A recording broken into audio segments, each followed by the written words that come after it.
Good morning, and welcome to a very peaceful morning here on Djuma, Arathusa and Cheetah Plains Game Reserves in the Sabi Sand. My name is Jamie, and this morning I have Gert on camera with me, and we've come to investigate, as I promised yesterday, one den site per drive, or one old hyena den site per drive. Yesterday, apparently, Brent and Gert saw Madam, the matriarch of our clan, hanging around Philemon's dip, which got me thinking that perhaps, maybe, just maybe, we were mistaken about where the hyena den is actually moved to, and that they might actually be right under our noses at the old Philemon's cutline den. Unfortunately, as you can see, nothing hyena-shaped at least, has been around this den site for a while, and in fact it is completely empty. Maybe some elephants have come through, but that is about it. So we'll have to continue on, and we'll just keep checking the hyena dens each and every single morning.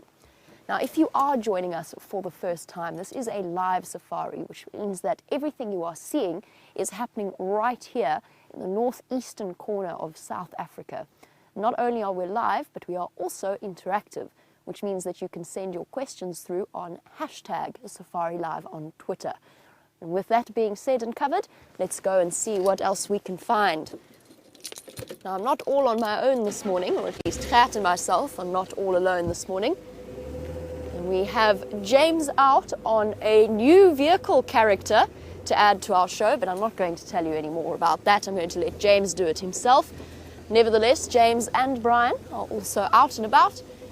And we have the lovely Rebecca and Lou in final control, passing on your questions to us and also deciding what it is that you see upon your screens. Oh dear, unfortunately it's just the elephants that have been through this den site. They not wrecked, but they definitely changed the view of what this den used to look like. They pushed over the enormous albizia that used to shade the den, and made life a bit more difficult for us to navigate around it. I was just really hoping, first of all, that perhaps our lovely hyenas had moved here, and that we were wrong about the Simbambili den, or possibly that we have some of the other females in the clan getting ready to have some babies. And there were tracks all over, right at the entrance to this road, which got me even more excited.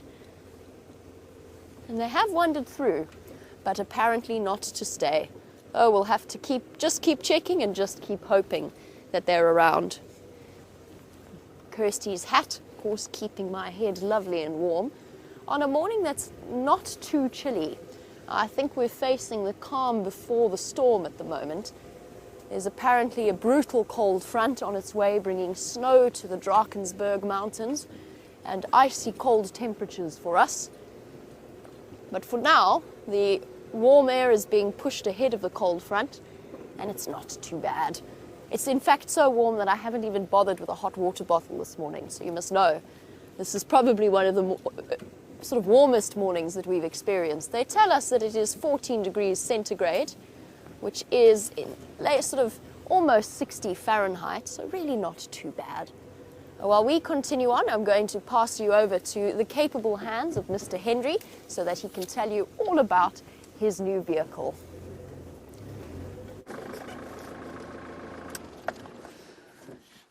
Good morning, everybody, and welcome to the boat safari today. We are sitting on a new vehicle today. There is an elephant, obviously, about to have something of an eat, and I refer to this car that we're on, the Mahindra, as the boat because it is so very large. Bryan sailing at the back there on camera. Good morning, Bryan. Good morning, James. How are your sea legs today? Very sturdy. Wonderful. My name is James Henry, if you happen to wonder. That's not the voice of the animal you can see talking to you. I'm sitting in the car. That is an elephant bull. He's just chased a little group of elephants back across the road. I think he's probably in must, and they're probably a bit nervous of him. He's a magnificent fellow, isn't he? So let's just watch him going. We're just as live as Jamie is, which means that you are welcome and encouraged indeed to talk to us through the course of the next 3 hours. #SafariLIVE is the best way to do it. That's on Twitter, of course. If you don't know what Twitter is, fear not. It's very simple.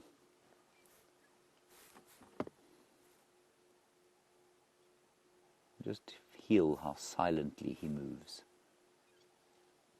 There's very little sound coming from around him. And he, of course, to my mind, is the real royalty of the bush. You can say what you like about lions, but when a big elephant bull like this comes knocking about, nothing gets in his way. He's probably, I would say, I mean, an elephant is never fully grown. They grow until they die. But he's an adult bull. He's not as big as he's going to get. He's probably about 25 years old, I'd say, 25 to 30, so he will get bigger. But he's probably sitting at about 5.5 tons and standing about 10 feet at the shoulder. And all to the right-hand side of where you can see, you won't be able to hear this, but I can hear a rumbling, a deep rumbling from the rest of the herd that he's tailing. And as we arrived here, there was a cow, a very young cow, and a calf hurtling across the road in that ridiculous kind of power-walking fashion that elephants have. They can't run, of course, they must power walk. And they, I think, were trying to get away from him. So he'll be tailing the herd, trying to see if there's an estrus female, trying to smell if he's in must. Must, of course, the breeding time of bull elephants.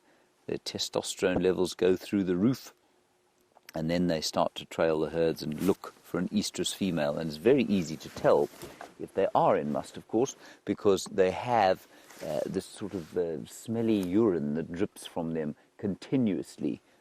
It's called, rather appropriately, green penis syndrome. Bryan, look behind us.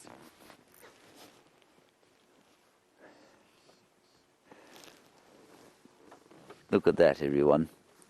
There come the sun.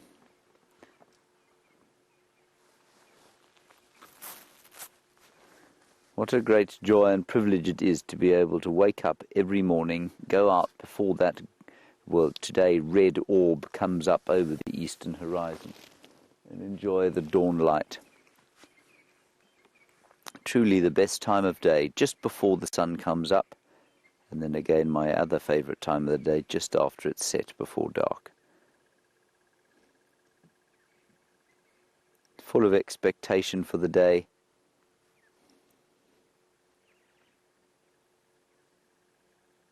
And we'll see what happens. I'm just going to quickly call these elephants in.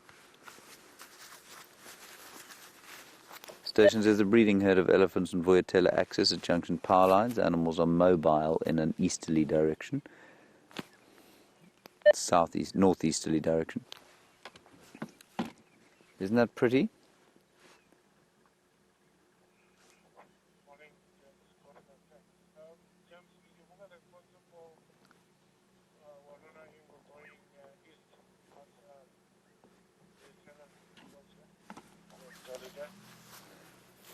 No, I didn't see them, Tex. Tex is just saying that he's got some leopard tracks that are going towards the Voyatella Dam. It's quite exciting. We'll go and give him a hand just now there. Okay, copy, thanks. Stunning. Let's go and have one more look at these elephants, everybody.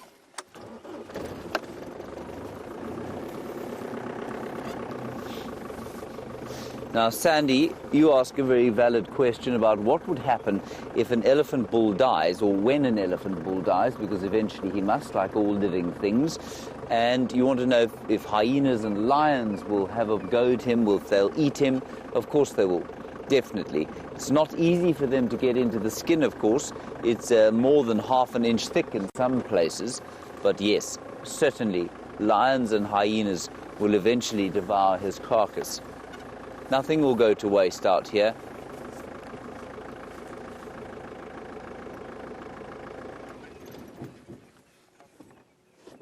I'm just trying to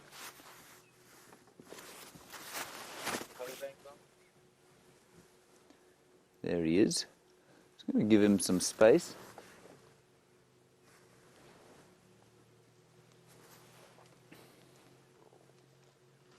He's a big fellow, that.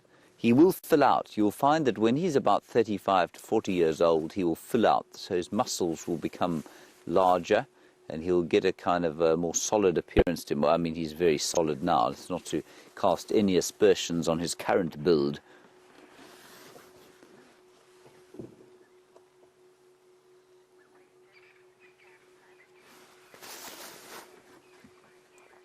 Now, Shamsun, you've noticed that there is some moisture flowing down his face between his ears and his eyes, and you're saying, is that a sign of must? It isn't. It's a sign of stress, which in turn is probably a sign of must. So you will find many elephants like this who are streaming between it's called a temporal gland, between the eye and the ear. They do stream from that gland when they feel a sense of stress or discomfort. And I think that's brought on by the incredible levels of testosterone coursing about his body. But it is a mistake to think that any elephant that has that streaming temporal gland is in must. If they're socially stressed, nutritionally stressed, heat stressed, just generally upset, they will always stream from that gland. He's not streaming particularly badly from it. Just a little bit there. He doesn't smell particularly strongly like he's in must, to be honest. But I can just see a little bit of moisture between his back legs, which indicates to me that he probably is. We'll just sneak a little bit forward.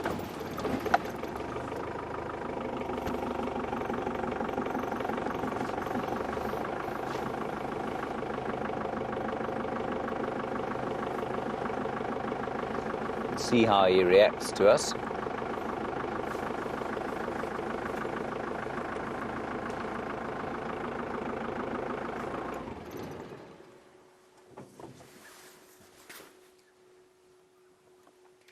He seems to be relatively comfortable. I love the long hairs they have on the tail.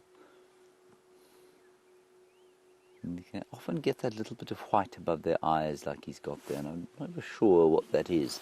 I think it's a kind of bit like sleep in the eye, to be honest. And it always seems to form just above. Yeah, he doesn't seem to be in full must. There's definitely an element of it there, but he's not in full must. That's why he looks pretty calm, I think. And you can just see the colour of his face changing there. You see that? Just changing as the sun starts to bathe his forehead. It was an unusually warm night last night for us, so I don't think he's going to need to leap into the sun to try and warm up too much. He really is pretty warm for the middle of winter, 15 degrees Celsius or so, which is around about 57 degrees Fahrenheit.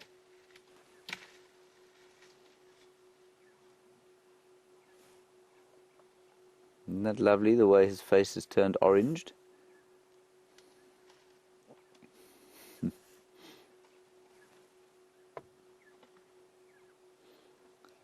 Just as the sun has come up, so a slight breeze has risen from the southeast as the air has started to heat and move with the sun's heat.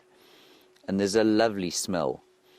It is a wintry smell. It's a smell of dry leaf litter on the ground and mixed in with a bit of dust, and it's really lovely.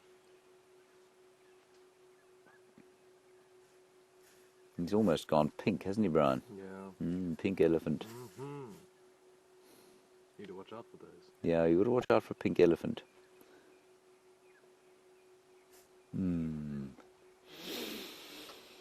Take a deep breath in, everybody. Inhale the dawn. A bit of dust, leaf litter, and even a bit of smoke. And the breeze I'm talking rubbish isn't coming from the southeast, it's actually coming from the northwest. And in the northwest, of course, many villages, and those villages will now just be waking as well, and people will be lighting fires to do their cooking, and that has just touched the air with a very comforting smell.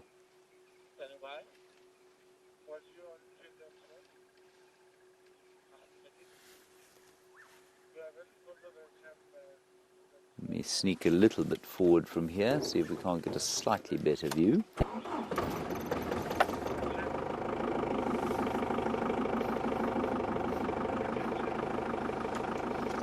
He's a little bit nervous of us.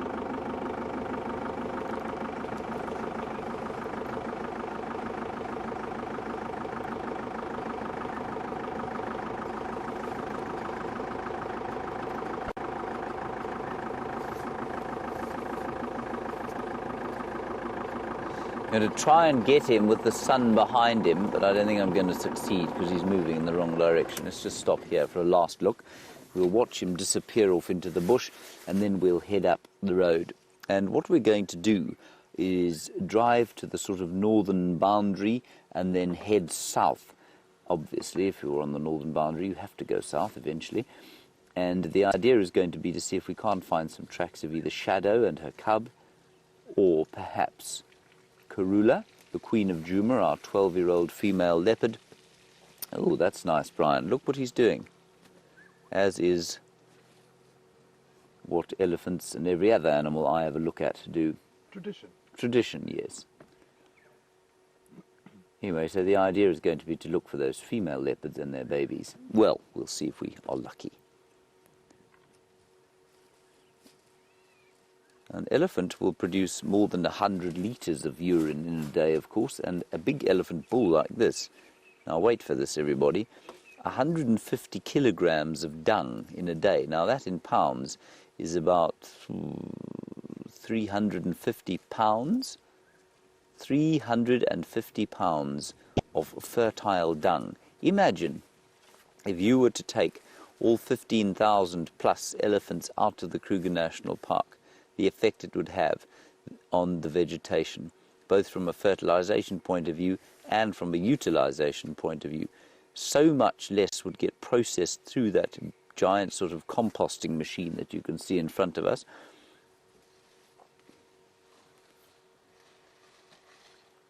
And it would profoundly change the landscape. Right, well, this elephant is going to wander off into the dawn light. Let's go back across to Jamie and see what she's managed to find. That is the thumb. Oh, judging by the tracks that are absolutely everywhere this morning, the elephants have been wandering about high and low on Juma. So while James is searching for the lovely female leopards of this area, Herbert, Taxon and I are double checking for Tingana. Now I have a slightly embarrassing confession to make.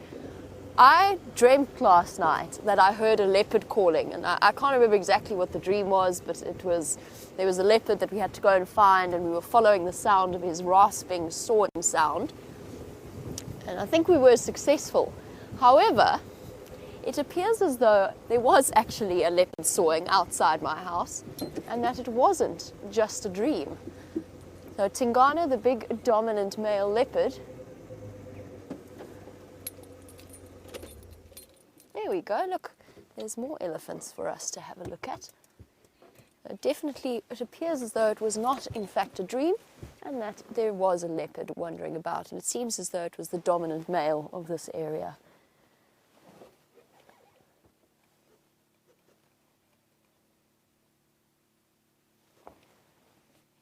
Also wandering off into the bush.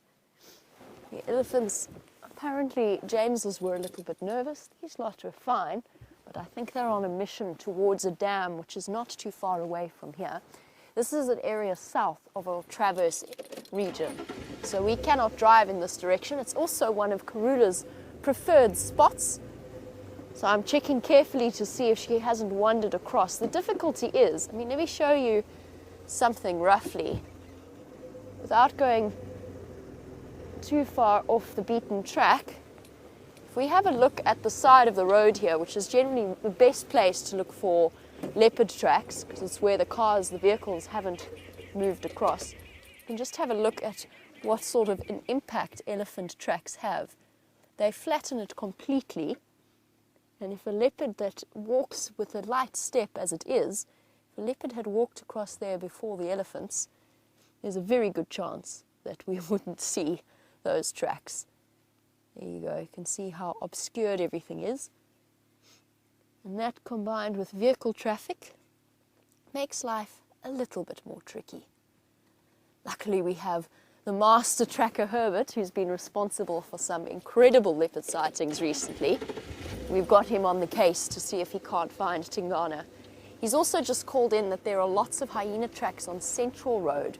And I did hear a hyena calling from that direction.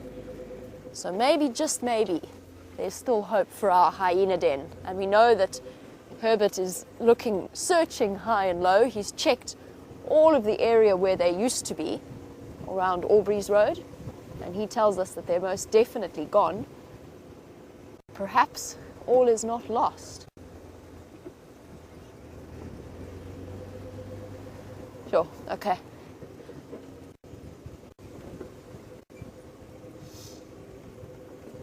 Now Christopher, who is one of our regular viewers, was wondering whether we have any further updates on the movements of Sindile. Now, we need to go back in time a little bit to explain what happened with Sindile. A good few months ago, Sindile, who was Shadow's son, so Karula's daughter's son, her grandson, was just starting to show signs of independence, hunting for himself, moving about by himself. And Shadow had actually started mating earlier than would be considered to be normal for a mother leopard. And he, as a result, was forced to fend for himself more and more frequently. Now we're fortunate in that we're in a very protected area, but on the outskirts of this protected area there are multiple villages and communities with, as is anywhere, with a problem with feral dogs or stray dogs. And poor Sindile very successfully hunted what may well have been his biggest prey at that point, but unfortunately turned out to be a dog. And the dog, after it was taken away and tested, turned out to have rabies, which is very, very common for the township specials, as we call them, the township dogs. So sadly, it meant that usually under the law of the country, Sindile would have had to have been put down. However, there was a concerted effort to try and prevent that from happening, and very fortunately the state vet agreed to put him into quarantine and to basically use him as a test to see if animals exposed to the rabies virus could actually be vaccinated, treated, and then released back into the wild. So after an internment of close to 8 months, Sindile was released on the 5th of May and has been wandering around, monitored very closely by a collar that sits on his neck and sends out infrequent GPS coordinates as to where he may be. So the last we heard was that he was very close to the Simbambili fence line, so to the north of Simbambili, which is to the northwest of Djuma.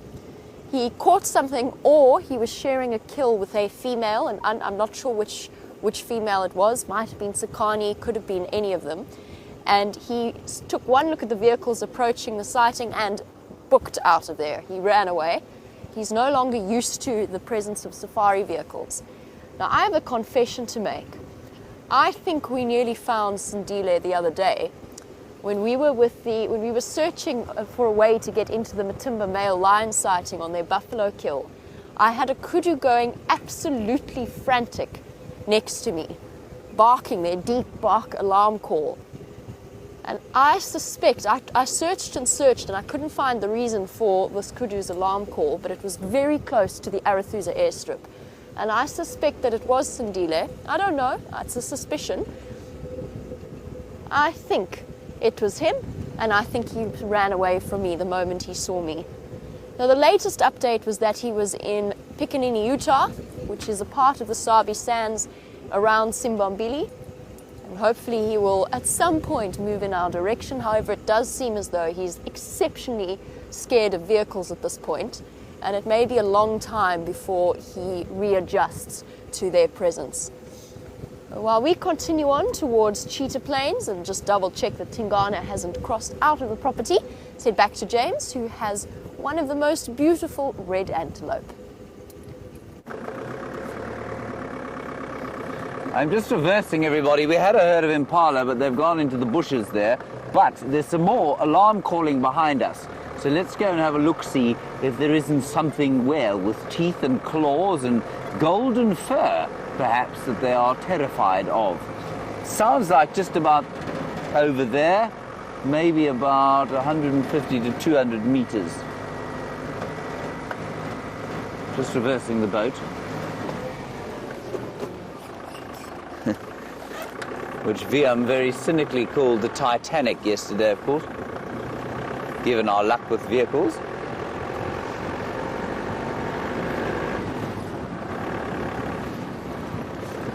And Red, you say if I am in a boat I should start talking like a pirate. I think it might be a bit early in the morning for that. But it is a good idea. I quite like it. Arr. Okay, we're just going to stop here and have a listen. Watch out for tracks on the road. Right, keep your ears open, everyone. Can hear elephants calling.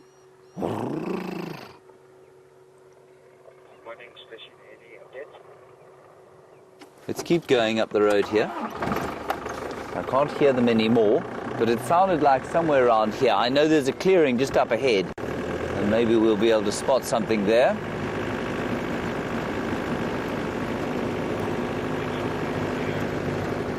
Must keep carefully looking as we go up on the termite mounds, down in the shade.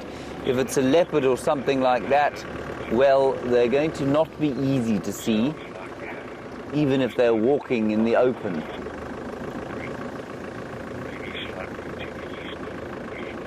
Very nice termite mound there. And of course, being utterly sarcastic, that was a pile of gravel. I'm going to turn off again and have a listen.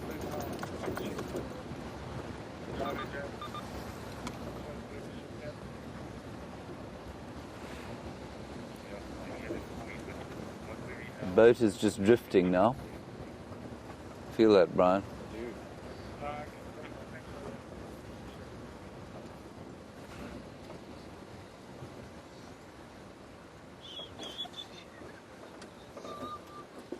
Now this tree over here is a favourite spot for both Tingana and Shadow when they come wandering over this way.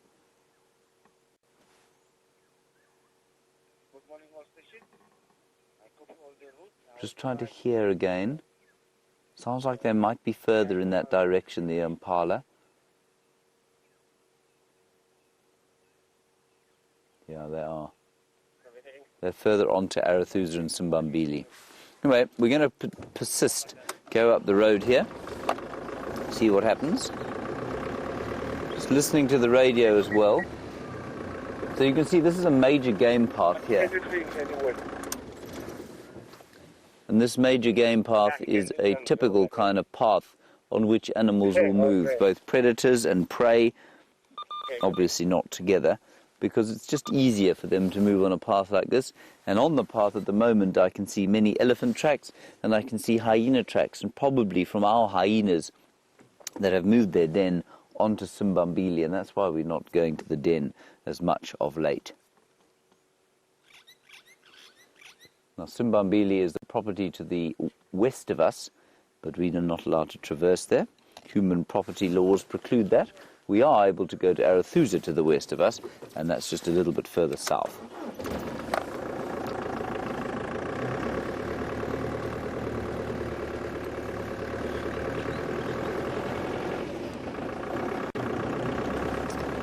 Arr.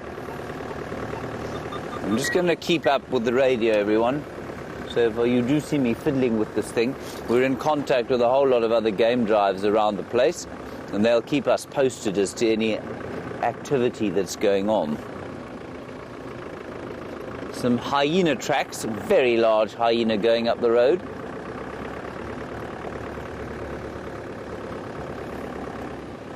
And I don't know what else those impalas may have been alarming at.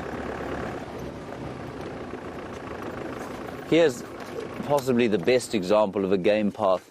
Look over to the right here.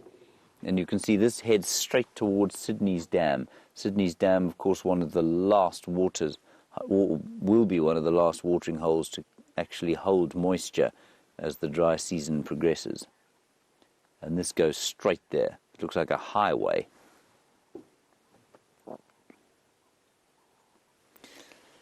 Hello, Anne. You're in Canada and you're wondering about migration patterns. And I think this is a really good question. I'm just going to not drive while we answer because I want to listen.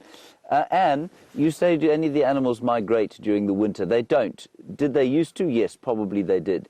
We think that they used to go up into the mountains. So, for example, before the advent of people in this area, there are about sort of 4.5 million people living on the borders of the Kruger National Park. Most of them were kind of shoved into the area by the apartheid regime. And so before it was so populated and before the advent of the Kruger National Park, so let's say 150 years ago, 150 years ago, animals like elephants especially would have moved into the mountains for the wintertime, so they would have done a migration off to the west and then come back down here for the summertime.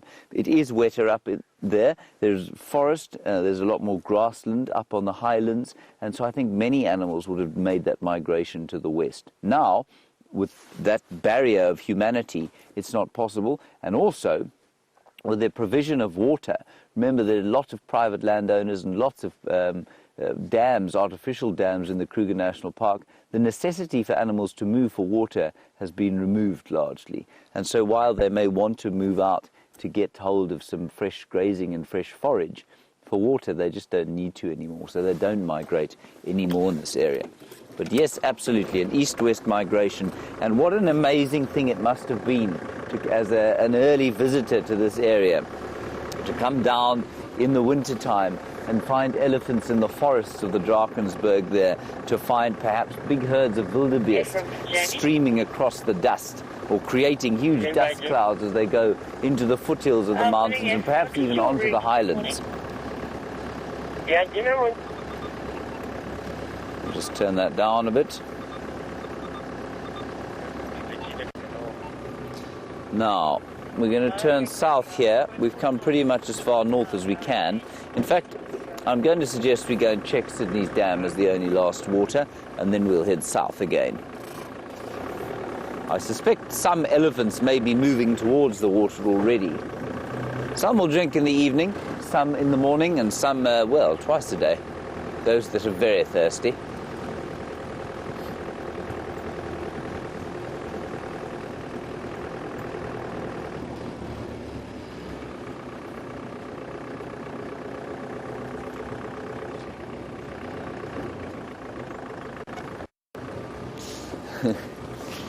Debbie, what a lovely question from you in Vancouver. You say, just quickly, I'm just going to tell you where we are. We're at the gate of the Sabi Sands here, and that's why there's going to be a little bit of infrastructure here, but don't worry, it will disappear soon.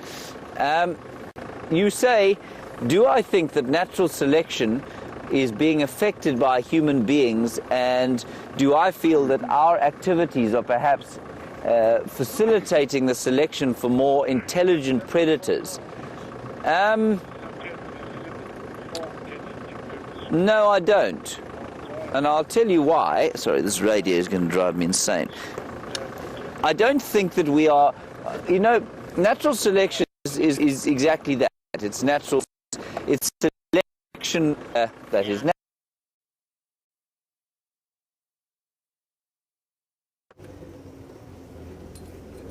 Whoopsie daisy, and it seems as though James's signal has disappeared. You're on the back of Rusty, and you can join me in trying to figure out the mystery that is the lion tracks all over the southern boundary of Gowrie, Maine. Up and down, up and down.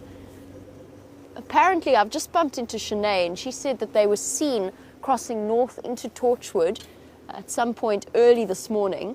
And it just was that they were chasing a herd of buffalo, or following a herd of buffalo at least.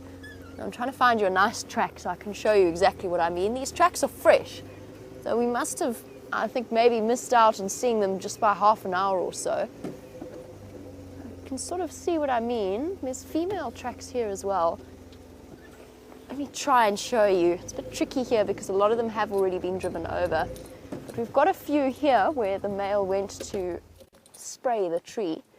And in fact, I can smell him. I smell the scent of the male lion. I'll jump out and just show you exactly what it is that I'm looking at as soon as I've managed to untangle myself from scarf/earpiece. There we go. I think I might be able to get out now.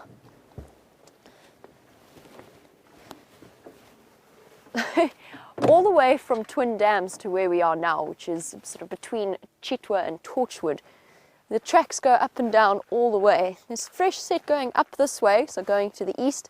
There's also this set going to the west. And this is definitely male lion, and it's actually fresh because I can smell where he's sprayed on this bush. And I'm just trying to see if there's any moisture left still. Very distinctive smell, lion urine. How's this, Gert? Can you see this one? Perfect, thank you. So for those of you who are new to tracking or new to the live safaris, this is what a lion paw print looks like. This is the back part of his foot, the back pad, and these are his four, oh my word, it's very smelly down here. These are his 4 toes, and he's going that way. How do I know that it's a male versus a female? Well, just the sheer size of his track. I mean, if we look at, let's use this as an example. It's a nice clear one. The entire outline of the track is here. So if I trace it like this, that's the outline of his track. That's the size of my hand as a comparison. So basically, his paw print is the size of my hand. And off he went in that direction.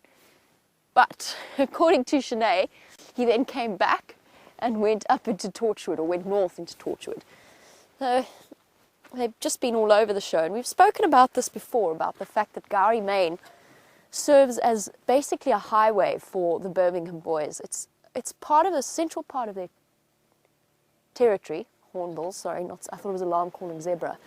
It's a central part of their territory. And they use it regularly as a path from A to B, or in that case from Cheetah Plains towards Djuma and Arathusa. And they also use it as a very important scent marking area to make sure everybody knows that this is their territory. Now, those of you who are more familiar with tracking, you might have noticed that those tracks looked a bit degraded in a way. And there's 2 reasons for that. One is that sand is very, very soft and fine, which means that whilst the track shows up clearly, it also disintegrates very quickly. Now, it was a bit windy last night, and that combined with the regular passage of vehicles up and down this road makes the tracks look less fresh than they usually would.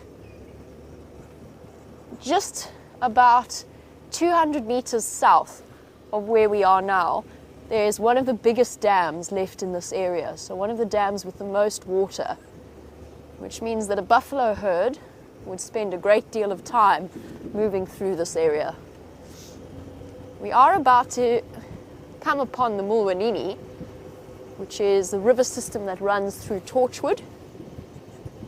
And it might mean that our signal will dip, but let's go through nice and slowly and search and see if we can't spot Tundi before we just, oh, these lions. They're driving me crazy. Their tracks are just everywhere. Just want to check something quickly.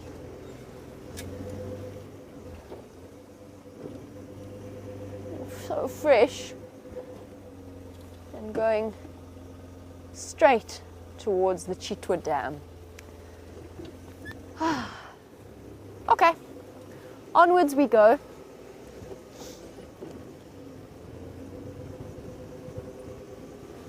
See if we can't investigate further.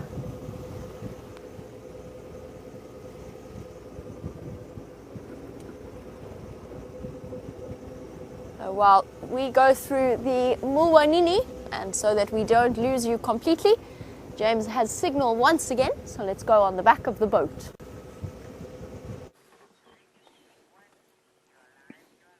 So sorry about that, everybody. You went to check Sydney's dam. I'm not entirely surprised that we didn't have signal there, to be honest. We were using Wendy's kit, and we know Wendy wasn't great there. Anyway, here we are. We're coming south now, down the boundary between Arathusa, Simbambili, and Djuma. And just checking, I think these are the impala that were shouting earlier on that I heard, going pff, pff, pff, pff. Oh, I can hear hyenas going. Oh, and monkeys going crazy up ahead, going. Hold on, we're going to drive quite quickly. There's something going on here. On the road, there are monkeys shouting. Now, monkeys will only shout if they see a predator. They won't shout just for the sake of it.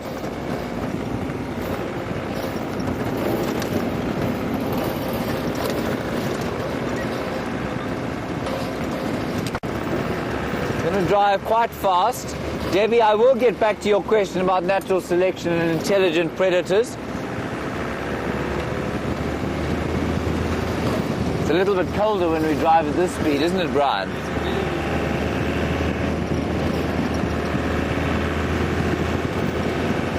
Right, we'll stop here, we're just in the next dip.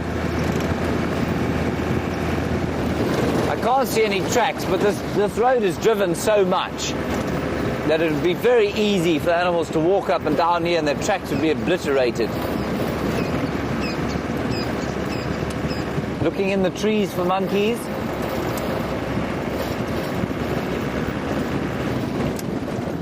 Right, let's listen here.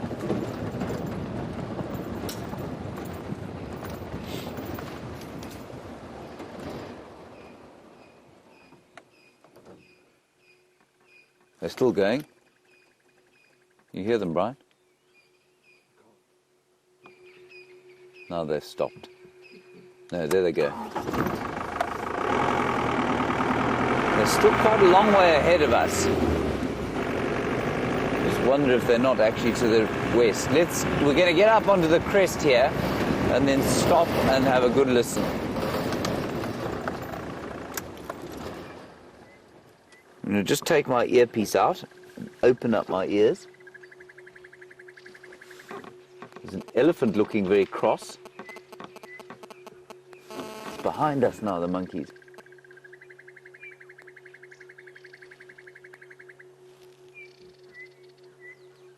Can you hear where they are, Bryan? I think they're on Impala Road, which isn't far from here. Let's go onto these power lines here and go and have a look. I just don't seem to be getting any closer to them. They're probably up there now.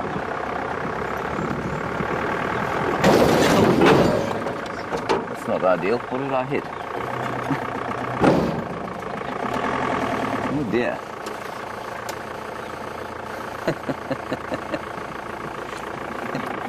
I think it's a large stump. Hey, well, let's pretend that didn't happen, everybody. Please delete the last few minutes from your life.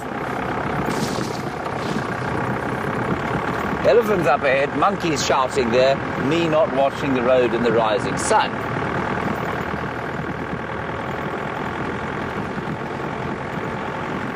But one elephant was standing here with his ears out, as if to indicate that he'd seen a predator, perhaps. There are some more elephants, which we will show to you. There are lots of them.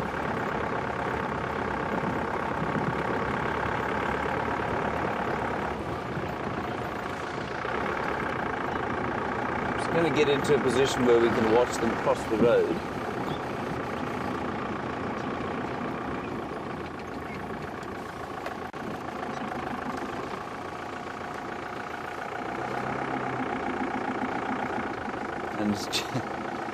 Jamie says I need to watch out for the icebergs. She's absolutely correct, of course. Let's stop here and have a listen.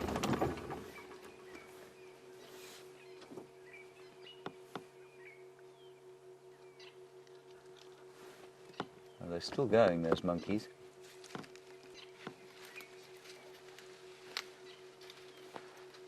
People, I think we should come back to these elephants. I think let's go and see if we can't find what those monkeys are shouting at. Sorry, chaps, don't get a fright as we go past. There we go, well done.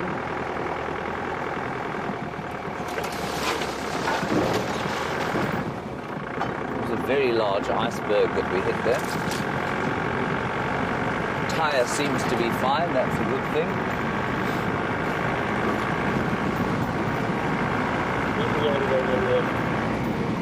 It's going to go around here.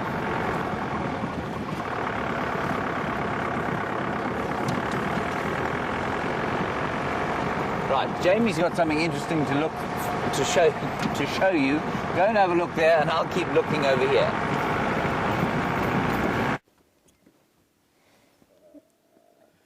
So while James rushes to follow the monkey alarm calls, we have some glorious buffalo in the morning sunlight.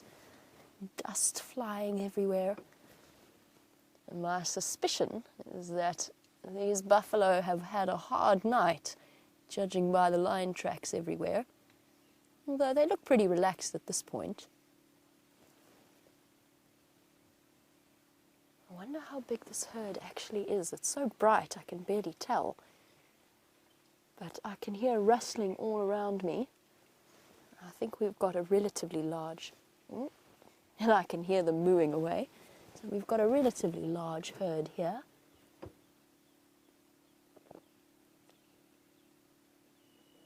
There's a young male. Still hasn't quite got that impressive set of horns that the Duggar boys or the older males do. But he's got a few years to go and he will do. There's a female, nice contrast there in terms of looking at what a female versus a male looks like. You can see how she's got hair all over the base of her horns, much thinner, much smaller horns. And just in case you're a bit confused about the bulge on her belly, that is where her umbilical cord would have been, and it just scarred a little bit. A lot of females have that bump. There's another male. Starting, unfortunately, as we're going to see more and more of, some of the buffalo starting to look as though they're struggling a bit to meet their nutritional requirements. Oh, how's this light?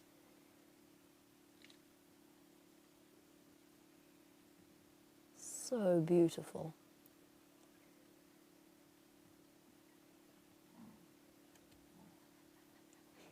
You can hear them mooing away in the distance.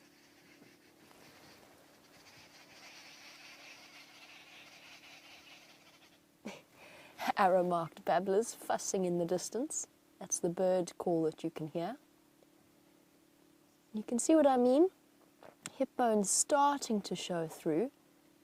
They're still okay, but times are getting tough for the buffalo. Not as bad as it was at the beginning of the year.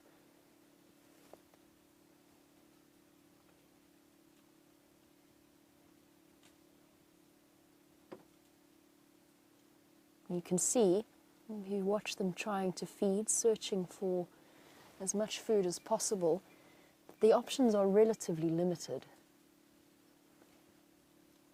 And they're just filling the air. Even though they're not running, they're filling the air with dust. Gert and I are going to be sneezing our way through the rest of the morning. So many of them moving in through this area.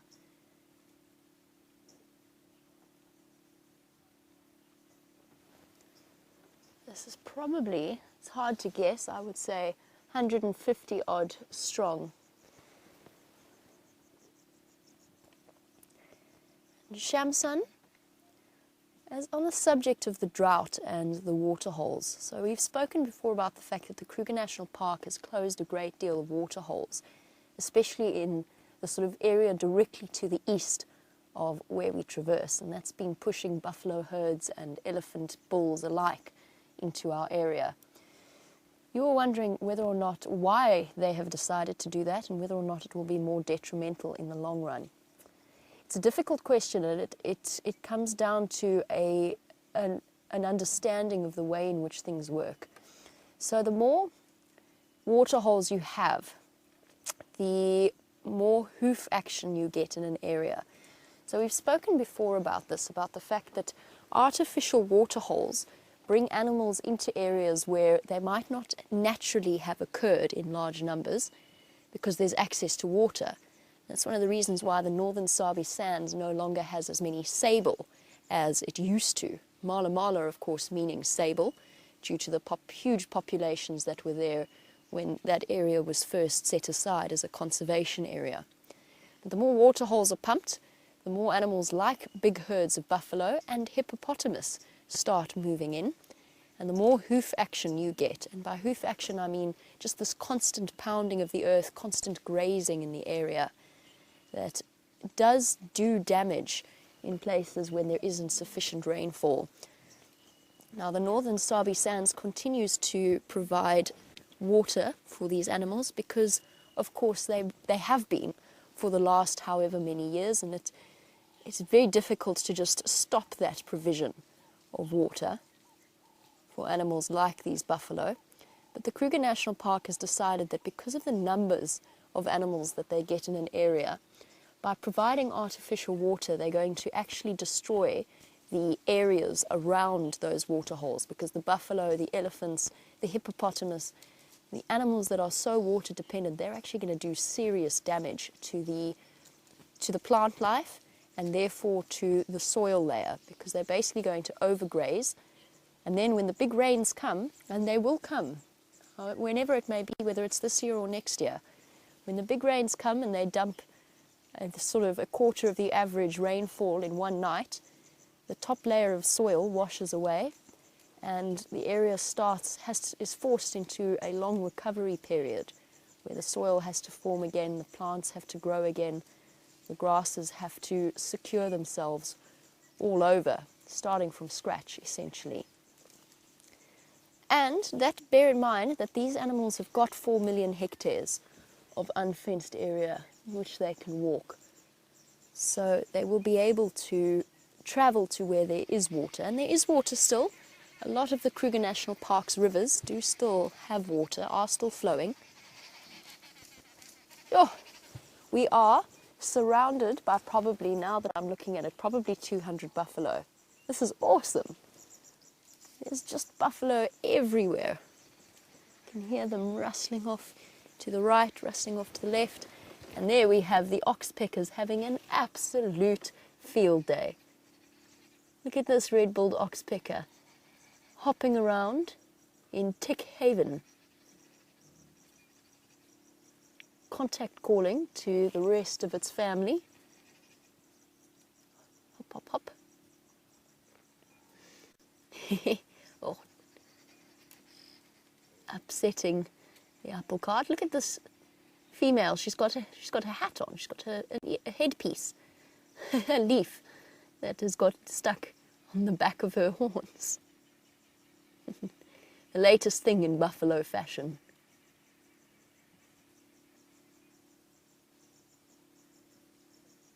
Shame. Hard life. Watching each and every individual buffalo here searching about for grass that they can eat.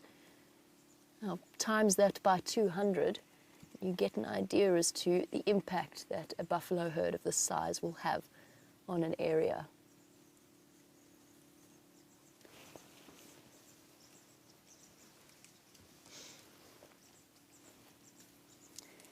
Slowly, slowly making their way west. I wonder where the lions are that were meant to have been following this buffalo herd.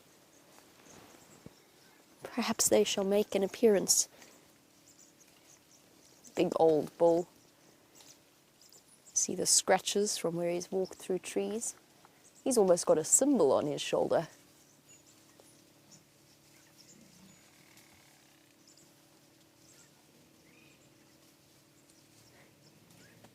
The passage of a buffalo herd of this size is not a quiet entity. The air is filled with the sound of rustling and mooing, and dust absolutely everywhere. And it smells a little bit like a dairy farm. For those of you who were wondering a little bit about the sensory impact that it has. Very heavy cow-like scent. Interesting cow it is on the right there. She looks sort of old and yet young at the same time. She's quite small, but her horns are quite corroded. Interesting girl.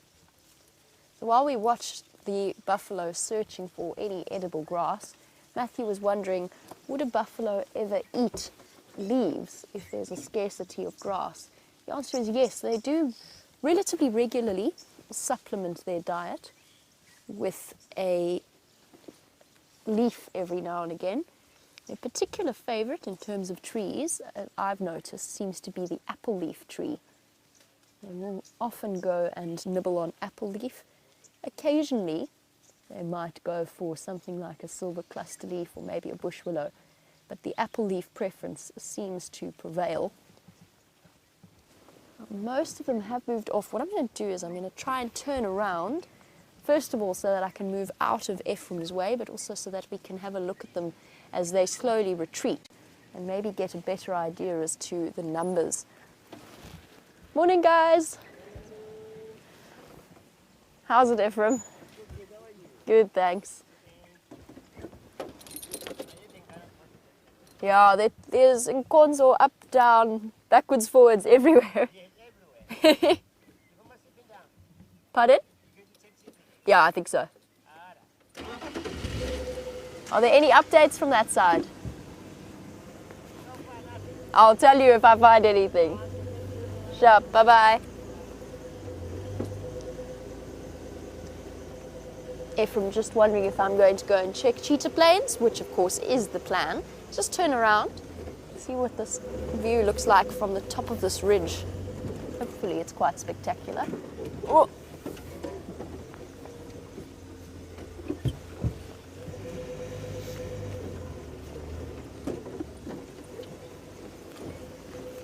Just a sort of a long distance view of Ephraim and his guests and a multitude of buffalo slowly making their way to the west.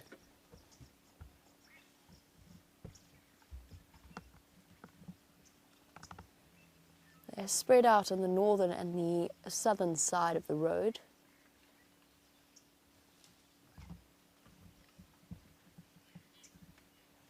They don't look nervous, to be honest. It doesn't look as though they've been chased by lions all of last night.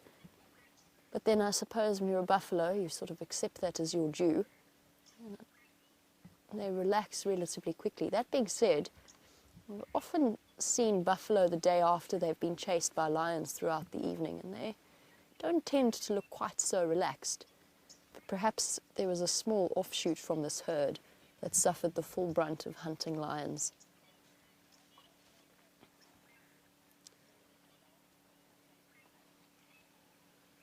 And Sandy, you were wondering why buffalo travel in such large herds, since surely the stragglers don't get much to eat. Really good question, actually. The sort of the typical, stereotypical answer to that is safety in numbers, particularly for the young calves that are incredibly vulnerable. And I mean, we get buffalo herds here up to 1,000 strong. The last time Brent and myself were in the Kruger National Park, we saw a buffalo herd that stretched easily for 1 kilometer as we traveled along the road. There must have been 1,000, 1,500 buffalo. I mean, you see that little calf wandering at the back there. They're exceptionally vulnerable, and I guess that the trade-off comes from safety in numbers versus the opportunity to feed. And know that that's not an entirely satisfactory answer. You raise a very good point, because surely splitting off into 50 or maybe 20 buffalo, you still get the protection, although not quite to the same extent, and then access to food. And elephant herds, much smaller than a buffalo herd. The instinct, the herding instinct is there.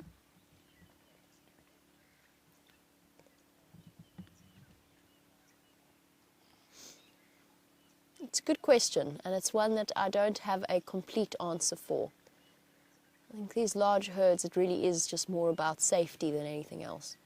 Although a buffalo herd as an entity is not the smartest thing in the world. They can be, oh, some upset buffalo there. They can be very panicky. And as soon as one panics, the rest disappear. Now that I'm full of dust and hay fever, our buffalo herd is moving off. James, Richard, you were wondering how a buffalo herd compares to the smell of an elephant herd. Buffalo herd really does smell like cows. It smells like a farmyard almost. It smells like a collection of cows all together. An elephant herd is a very different, it's much more planty, if that's even a word. It's a scent of almost decaying plant material, but a really nice smell. And to me, I prefer the smell of an elephant herd to a buffalo herd. Maybe that's just the association that I have with the animal. But it's interesting how different the different animals smell, and it's largely dependent on their dung, of course. And the elephant's digestive system, because it's much less efficient than the buffalo, the plant material smell comes through a lot stronger than the cow smell that comes from the buffalo. My favorite smell in the bush is the smell of black rhino dung, which I haven't smelt here at all, but it is absolutely one of the best smelling things, and I don't know why, because their diet's very similar to that of an elephant. There's just something about the particular tree species that they target that I found as a stunning smell. And speaking of elephants, while our buffalo disappear, it seems as though James has found some more for you to look at.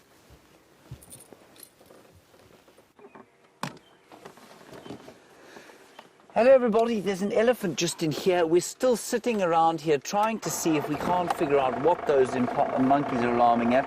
I thought I saw a flash of a white tail going through the bush, so I head off-road to have a look, and it turned out to be nothing. So maybe it was just my psychology. Anyway, the monkeys are still shouting, and apparently they were shouting around here yesterday as well. Can't see the elephants anymore, I'm afraid. Let's just continue forward and we'll do a little turn around, basically exactly the same route that we went. But they're looking straight into this area. There are some kudu, which don't look particularly terrified by life. Do they, Bryan? No. Very nice picture of them in the early morning sun. But you can still hear the monkeys shouting. The kudu are walking towards where they're shouting, and they're on the boundary. We might actually be able to show them to you. They're on the boundary, and they're looking straight this way. So what they're looking at, I don't know. Herbert is going to come across here and see if he can't find them.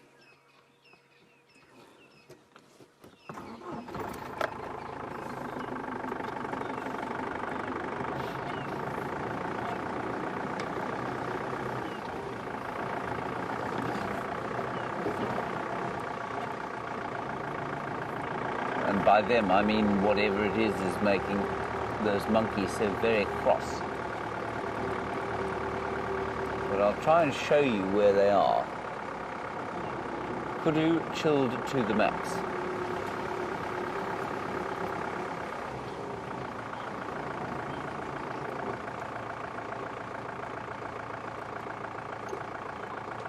I didn't see the monkeys anymore. I'm just hoping a predator's going to pop out into the open here, which of course could well happen. There you can see the monkeys. I'll just quickly turn so you can see them. You will just be able to make out a greyish patch in a green tree there. Can you see what I'm looking at, Bryan? That's the monkeys.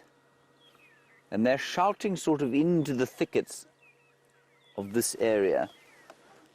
Now, we did drive right underneath them.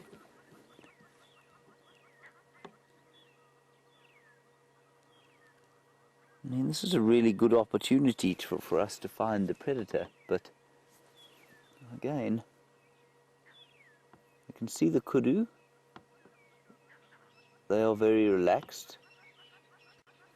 I haven't seen any tracks, except for hyena tracks, but, you know, monkeys wouldn't alarm call at hyenas. It would only be lions or leopards.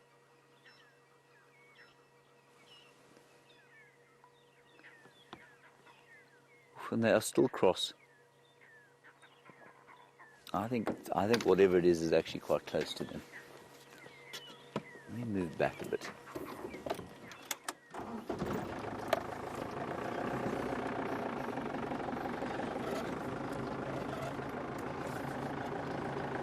We'll just scan underneath the bushes here, but it might be a good idea for me to go in there on foot and see if we can't find something that way.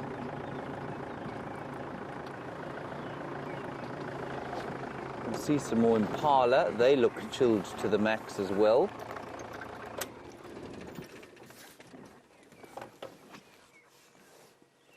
Ooh, hyena just behind us, right here. Now, this is going to be interesting. Where's this hyena going? Because hyenas will follow alarm calls. They know. He's just spotted an impala.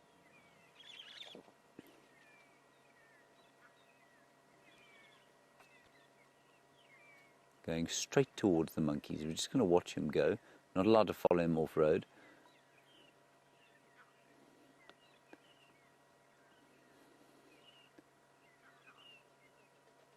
Let's just watch that hyena very carefully. Let me sneak forward, Bryan, and get a slightly better view.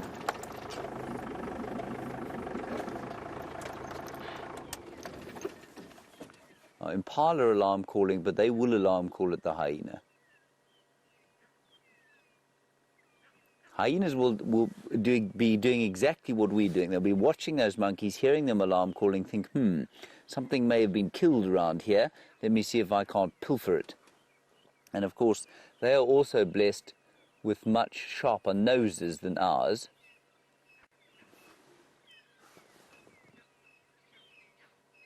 And just impala running in the background. There's the hyena came wandering through. And those monkeys still alarm calling frantically. Let's have a look with the binos, see where they're looking.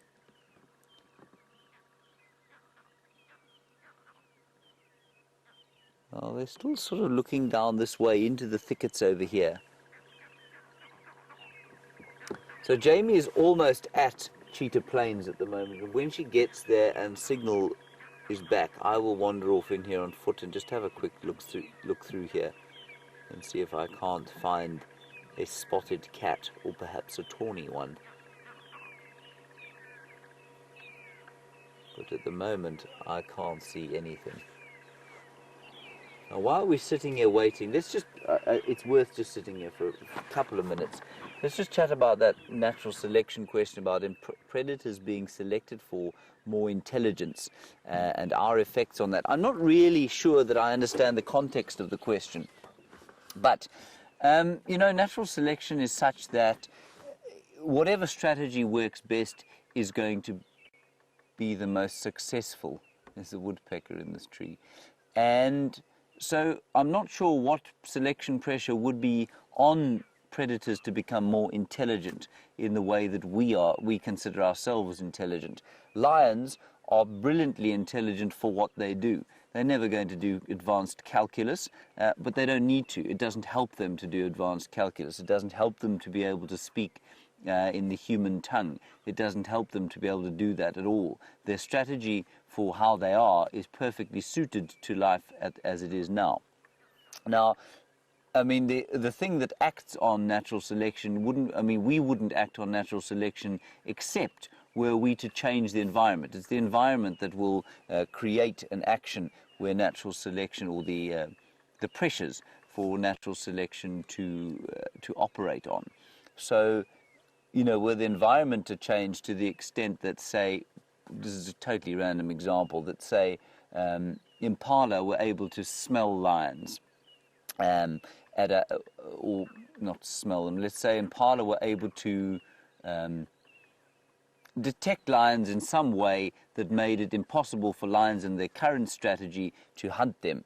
And if by being able to talk to each other, lions were more successful at hunting impala, then they would become more intelligent in a human way.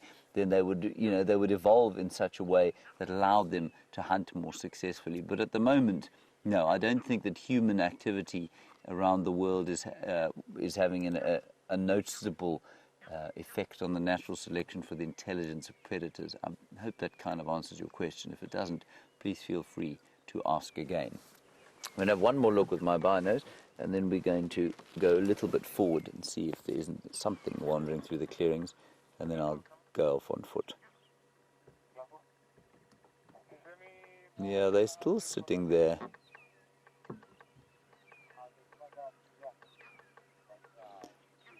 And Shamsung, you say, could these baboons be arguing amongst themselves? Shamsung, these are not baboons.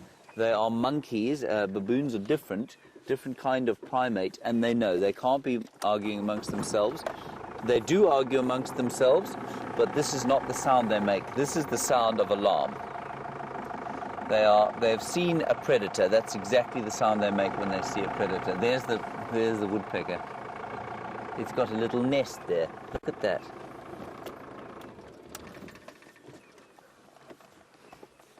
That's fantastic. Digging out a little hole.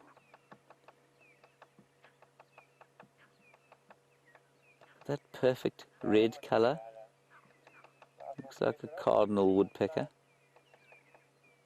It is a male cardinal woodpecker.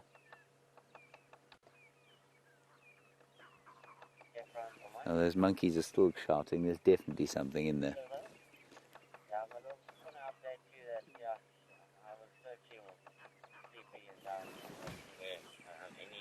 Or anything like that. That's a lovely sighting of it. Really, really nice sighting of a woodpecker.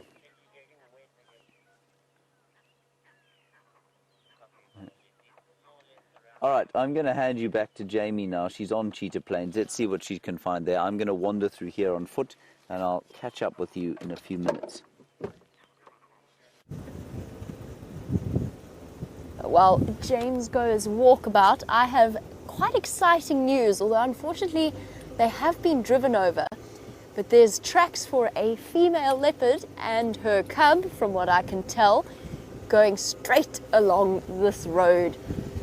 Let's keep our fingers crossed, and let me try and let me have a look at something quickly. Ooh, hoist Rusty off the road. Okay, her tracks are here.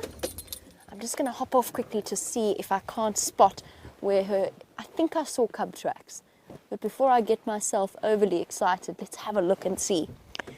And just by the way, just to make you all jealous, it's not meant to be mean-spirited way, but for Gert it's very exciting because we just saw the first honey badgers that Gert has seen since he started here. Unfortunately, in the worst possible place. We had absolutely no signal, so we couldn't show them to you. And you know what honey badgers are like. They run. It's just trees rustling. Just double checking I'm not about to walk straight into her. I know it's really difficult for you to see, so I'm gonna point them out to you. Her tracks are here. Ooh, I say her tracks. I know that Inkanyeni is quite big, but this might actually be a male that's walking along this road before I get too excited. So the track is here. This is the back pad here with its little toes, and there's nothing neater than a leopard track. This is its left foot, and there's its back left foot. The front foot is always larger and rounder than the back, and there we have the back track, slightly longer and slightly more narrow. And the way that you can tell if it's the left foot or the right foot, you look at your own hand. Your middle finger is the longest, and the same applies to the toes of a leopard or a lion or a hyena. The middle one always sticks out the most. So this is the middle toe here. Here's the sort of the equivalent of our index finger, the fourth finger, and the pinky. So that is the middle finger equivalent for a leopard. It's going this way. And it's fresh. It's fresh enough that it's time for us to stop delaying and start following. Now, the wind is howling here on Cheetah Plains, which tells me a couple of things. One, these tracks could well be fresher than they look, because the wind will blow sand over them and start to obscure their outline. And two, the cold front is arriving earlier than I expected it to. Okay, let's do this quite carefully. We found ourselves all alone on Cheetah Plains, so it's up to us to find this leopard.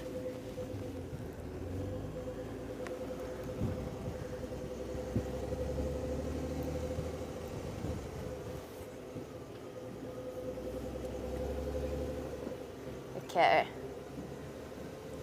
still driven over. It does make life a bit more tricky. And we'll just keep checking the side. Gert, you've got to spot us a leopard. It's your time to shine. Oh, they're so beautifully fresh. They're on the side of the road now. Okay, we're coming up to a junction. He's walking on the right-hand side of the road. Usually, that means that it's going to cut to the right, usually, because an animal doesn't like to waste its energy taking the long way around. However, you cannot make that assumption. You have to double check, which is what we're going to do at this junction here.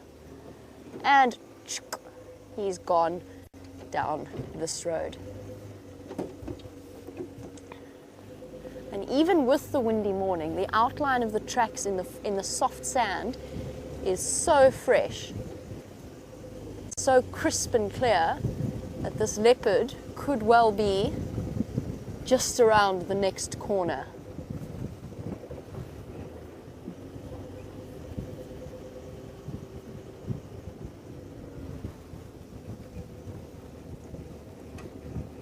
Whenever I don't know, might just be me, but whenever I find fresh leopard tracks like this, my heart rate always goes up a little bit in excitement. There we go.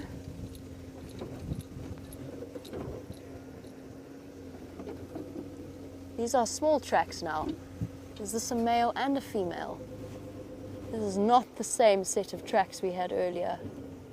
Unless Nkanyeni's feet are bigger than I expect, because those could well be cub tracks. Oh, I'm so excited. Come on, Gert, we've got to do this. It'll be the first time I've seen Nkanyeni. And she's just gone in here.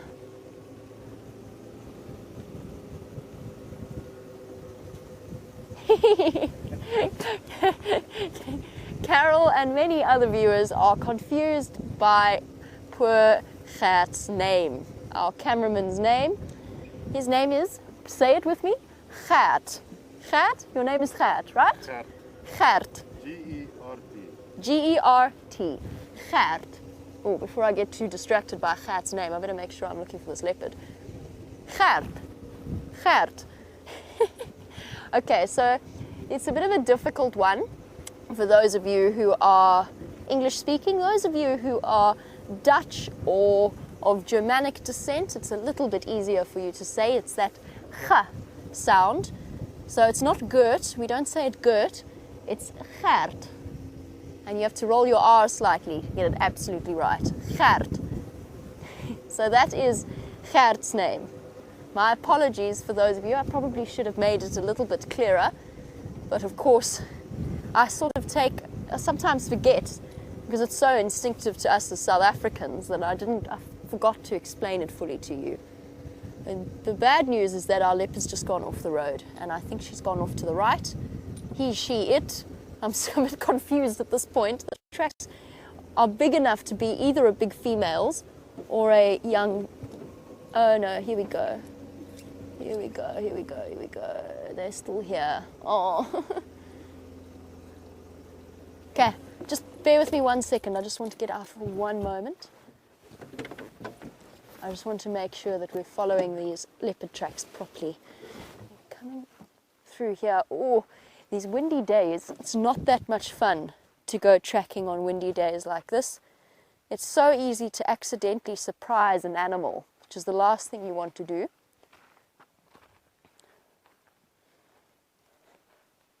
Just checking ever so carefully where this leopard is going.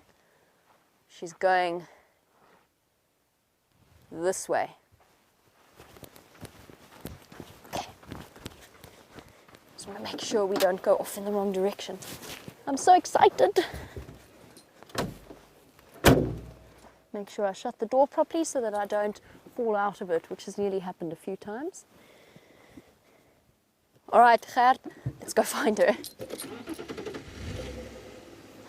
I'm a bit bemused here because these tracks that we're tracking, and I'll pull over so that you can have a look where I drew that line, but I'm not going to linger. They're exactly where I drew the line with my foot.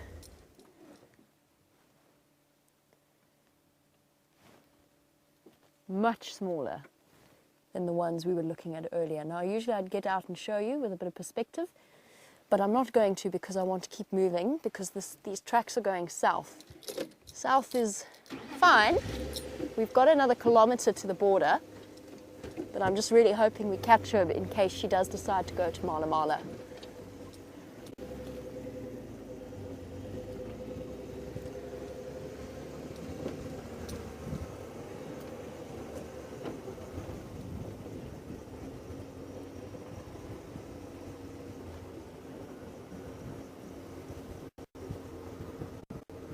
Still here, still here, still here. Oh, this is a tricky spot to spot leopards. It's very dense. Oh, this is so fresh. She's still on the right-hand side of the road.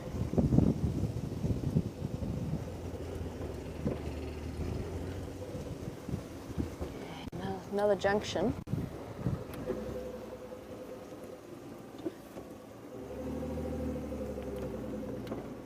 Okay, right, which way do we think she's going to go? Here's how you figure it out, or at least attempt to, although leopards it's a bit more tricky than it is with lions. The whole time we've been tracking her, she's been walking in a general southeasterly direction. These two roads split, one goes to the west, one goes southeast. So my instinct is that she's gone this way, but I want to try and check that it's borne out by where her tracks go. And unfortunately, it looks as though she might have moved off the road for this particular part of the journey. It's a bit more tricky than that though, because she was also walking again, as I said earlier, on the right-hand side of the road, which very often dictates which way an animal moves when it does move off. So let's check here quickly. Make sure that she hasn't come along here. Scan the ground. I don't think so. No, sorry, yes she has. She just, oh, you sneaky, sneaky leopard. She's popped out right where I'm parked. So she went off the road, maybe to have a sniff around. If it's with her cubs, then perhaps that's why they did it. And she's continuing on. If we look in the patch of sun in the middle of the road, you will be able to see her tracks there. There we go. Perfect. Thank you, Gert. There. Those are her tracks there. The fresh pug marks of a wandering leopard.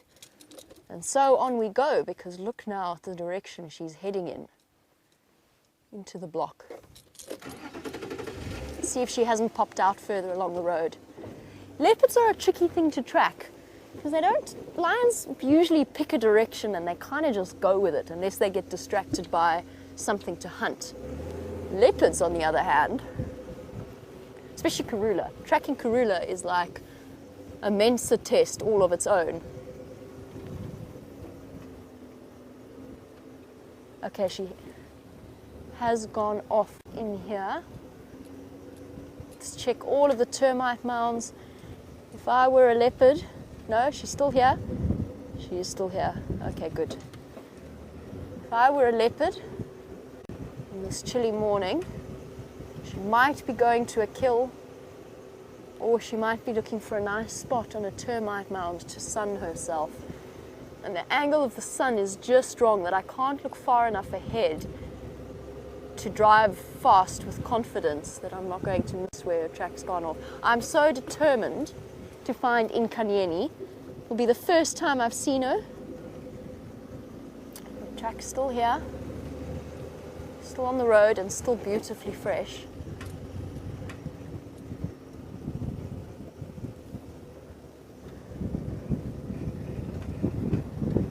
This is where I do wish I was taller, so that I wouldn't have to keep pulling off the road.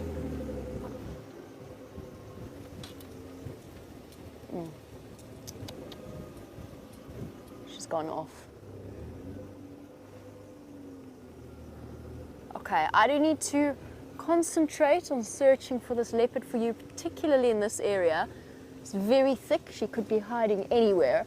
So while we search for her, let's go back to James and find out how his tracking went. Now, I've done a turn through, I walked through that whole block where the monkeys were looking, and I could find nothing. Then the impala started alarm calling around here. There they are over there. Then they stopped alarm calling, naturally, as we got here.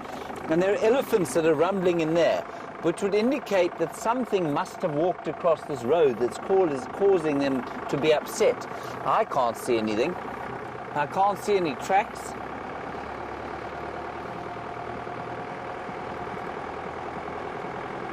But there are a whole lot of impala, and they look very cross.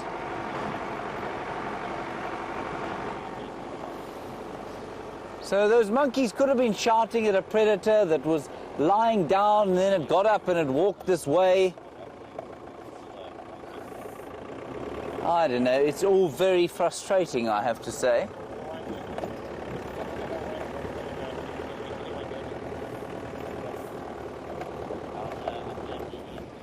Where are they looking? Just go a little bit forward.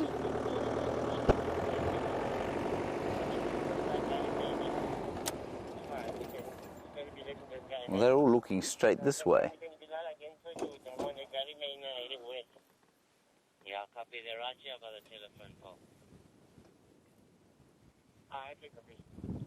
And the elephants were just inside there, also getting a little upset. But you'd expect that there would be some tracks of something or other going across the road.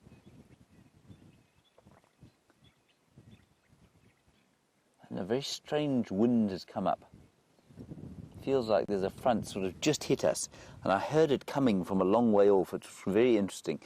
You just started to hear the trees rustling, and then suddenly the wind hit us.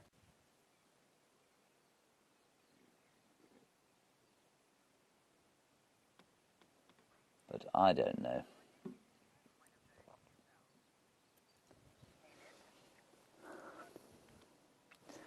Good morning, Caleb. You're interested in whether you could, first of all, tame one of these, and you say they're gazelles. They're not gazelles, they're a different sort of tribe of the same family. So they're called antelope, which is a very similar to a gazelle, but not the same. And you couldn't tame one of them, I don't think, as an adult, but if you raised one as a lamb, I do know that various people have managed to sort of have them as not quite pets, but certainly, you know, they'll tame sufficiently to live in your garden. Where were things that you said? There's a big stump in your area, very big. Okay, copy that. Thank you very much. All right, I think we should start up. We'll go a little bit forward, turn around, come back down this road and see if we can't find any more tracks. If not, well, you know, we'll just go and see what else we can see.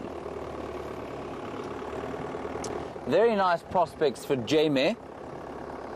I'll be very jealous if she sees Nkanyeni's cubs. She does definitely deserve to see Nkanyeni. The rest of us have managed to be lucky enough to see her. In my case, nothing to do with skill. She just happened to be draped over a tree when I came past one day. It was very kind of her to be draped over a tree.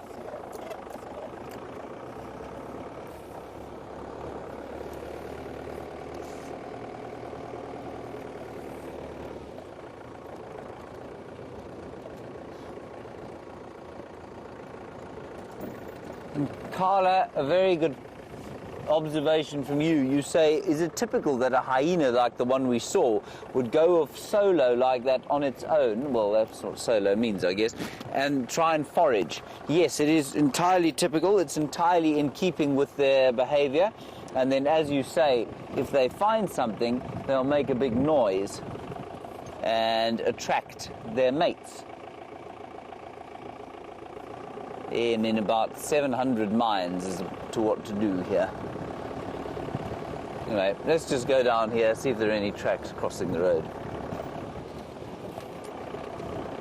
Maybe a leopard will just wander out onto the road in front of us, which would be very nice indeed. Herbert says he had monkeys alarm calling in this area earlier yesterday.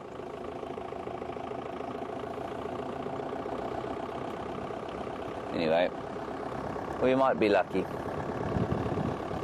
We might not. The last time Bryan and I found a leopard from monkey alarm calls, it was about, what, 300 meters from them? 300 or 400 meters, that's a quarter of a mile they were shouting. So, I mean, it, in theory, could be anywhere in here, whatever it is. Let's just drive slowly down here, and we'll see if any of those elephants pop out as well. I got all warm on my walk and now I'm getting chilly again, Bryan. It's not nice. Let's just have a little listen here, which is a translation for I need to put my jacket back on. Let's see if we can hear anything here.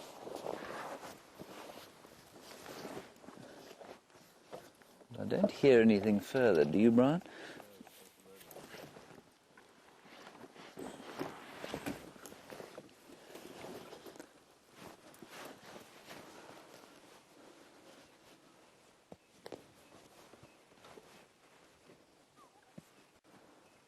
No, I just heard a black-headed oriole going. Lovely call. But otherwise, all is quiet again. Let me just check up the road. There's a bump on the road. I think it's a piece of vegetation. It is indeed. And you know, all around I can hear elephants. You won't be able to hear them because they're making a very low rumbling.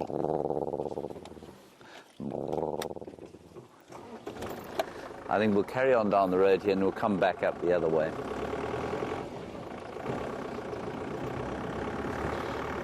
And see what else we can see. Bryan, you're putting on gloves.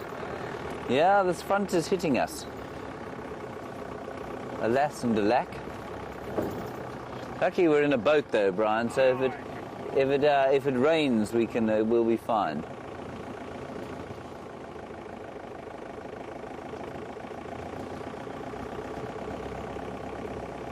Yes. No. Let's just carry on down the road here. What we'll do is we'll go back along where we saw those other elephants and come back north. Maybe something will pop out, maybe it won't. But there will be something interesting to look at on the way. Of that I have no doubt. We've been in one area for quite some time now, of course.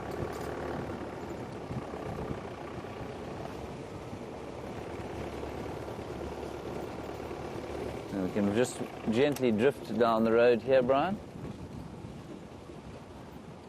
There we are. There's nothing on in the middle of the road there is. It's elephant dung, I think.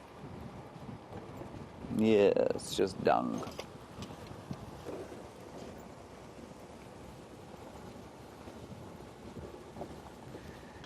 Now, just a quick tree to show you.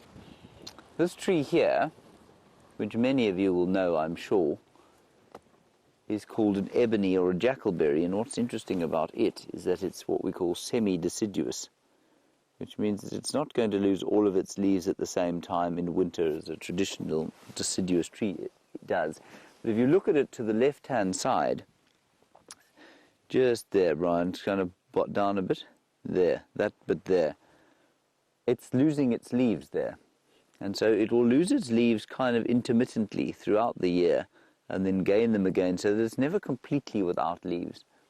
And that is a very effective strategy because it means that you're never without a constant food supply. And out here, unlike in most parts of the northern hemisphere, well, you know, many parts of the northern hemisphere where it gets so cold that it's ineffective for trees to be active during the wintertime, you know, here it doesn't really ever get cold enough for a tree to have to go dormant because of the temperature. So it's quite a successful strategy, that. Keep going down here and go a little bit faster. Let's see if we aren't very lucky. And as I've said a few times of late, I think that our luck finding animals has as much to do with luck as it does to do with tracking. It always feels great when you find the tracks of something and then you find whatever that is. But basically, I find that for tracks, they put me in the right area, but there's so much luck involved.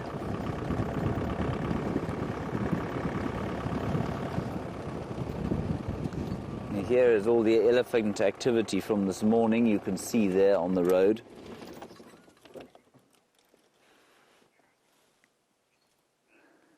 There we go, and that's from the elephants we saw early this morning. And Bryan, there's a hornbill there. Oh, he might be unsighted. You got him.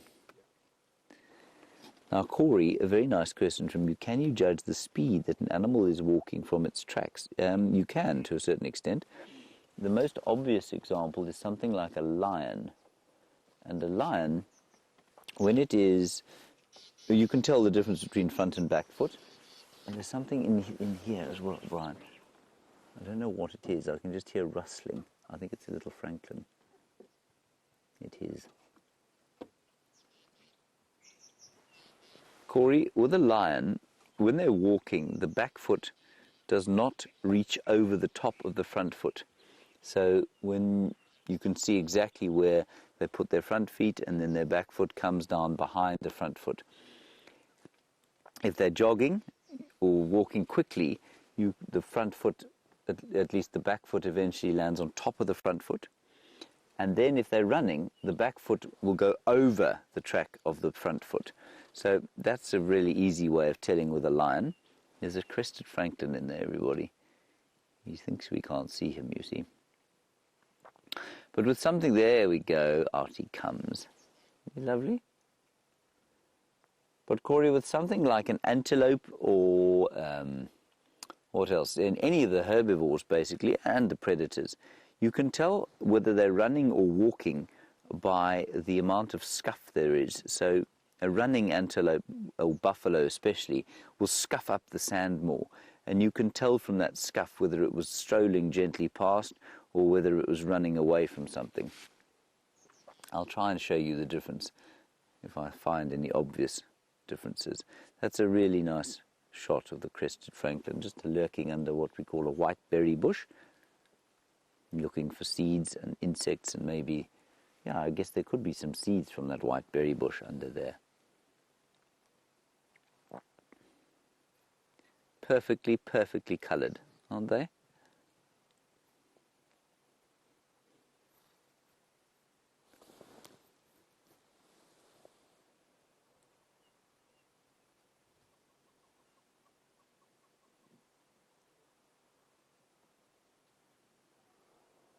Beautiful little red legs.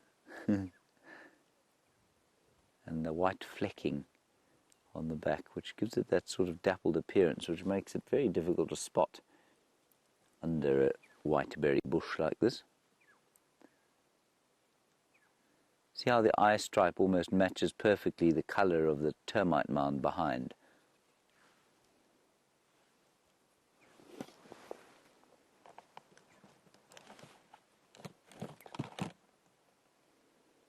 Okay, let's continue on our way. We're going to go to the power line road, which is just up ahead here, back along towards where those elephants were, and then back up to the north.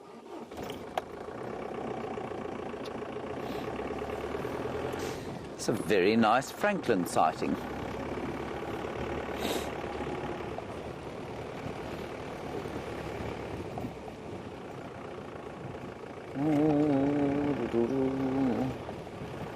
That's the best place to turn here.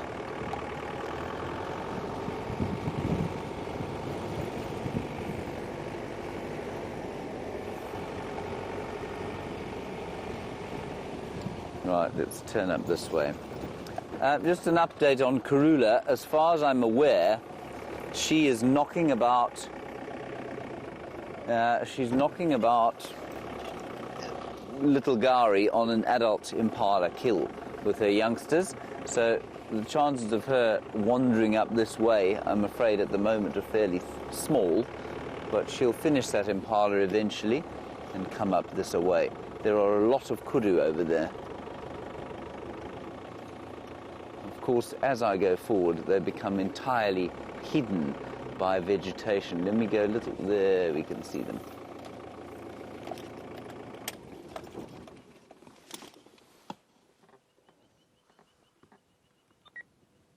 Kudu, the famous spiral-horned antelope, of course.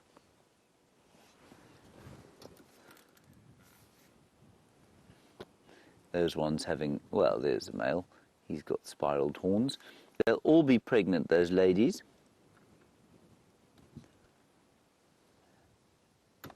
And they'll give birth somewhere around the rainy season, which in theory should be in November, but could be any time from September. Now you can see how the wind has come up. You'll notice when we started there was no breeze like that. In typical herbivore style or browsing style, they're able to eat, that they're eating a ziziphus there, or buffalo thorn tree, and they're able to eat the most tremendous thorns, cope with things that would tear your and my hands to pieces, let alone our tongues.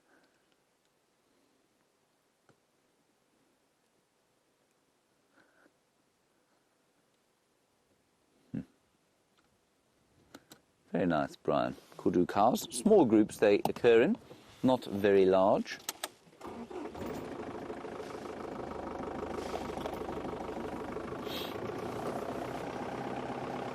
And I think I saw Herbert coming up into the area. Oh, there's another big elephant. Marvellous. That is an enormous tusker. Gee whiz. Wow, Bryan. He's amazing. He might be worth going around the other way to go and have a look at, everyone. That, you know what? Oh, there he turns. There he turns. He has got giant tusks. That's the biggest tusker I've seen here by a country mile.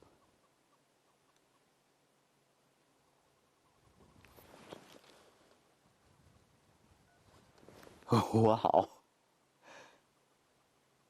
Sorry, Rebecca, you'll have to go again with that last message.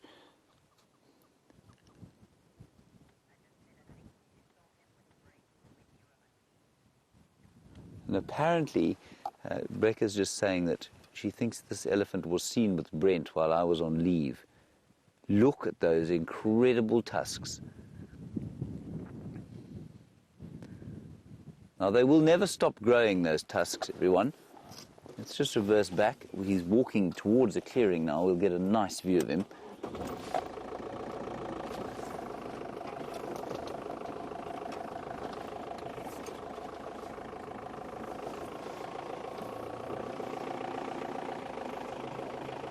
Hello, Karen. You're in Tanzania. How wonderful to hear from you. I hope it's a marvellous day wherever you are in Tanzania. You say, what is going to happen to his tusks after he dies? Will someone collect them? Depends whether they know where he dies. You know, when these elephants die, they're often down by rivers where it's difficult to, well, I mean, you know, where they're hiding away, basically. When they die, they're starved to death. Sometimes their tusks just get lost. And so if he's found when he's dead, then absolutely the tusks will be collected and put in a stockpile, which will hopefully be burned.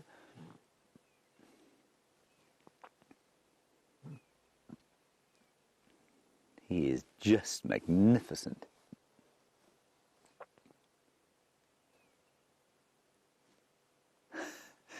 So we saw that elephant bull this morning. He was about 10 feet tall, probably weighed about 5.5 tons. This guy is at least 10 years older, I would say. His tusks are much bigger. That's a genetic thing, though. I mean, the tusks of that other fellow are never going to be this big, I don't think. Let me just back up a little bit more. And I reckon this guy's probably another half ton heavier.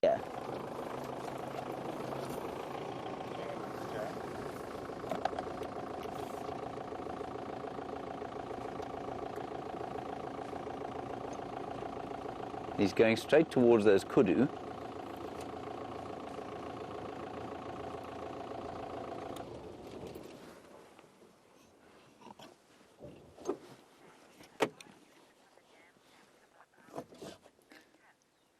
That's interesting. Sandy, you say that you saw an elephant with no tusks at the dam cam just now, and you want to know how that is or why that is. It's just genetic, Sandy, in the same way that some people are big and some people are small. You know, those big tusks don't necessarily advantage that elephant, and so an elephant is perfectly capable of surviving without tusks. But it does help them with defense, and it does help them when they are in the middle of fighting with each other. Go ahead, Brent.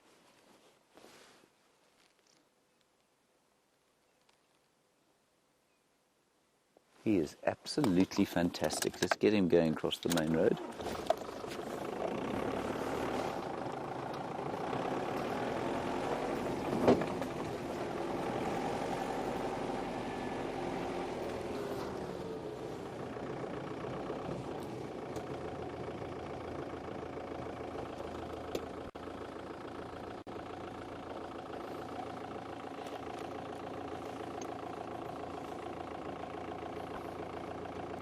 I'm just going to let him come through that bush there, everybody. He's definitely watching us quite carefully.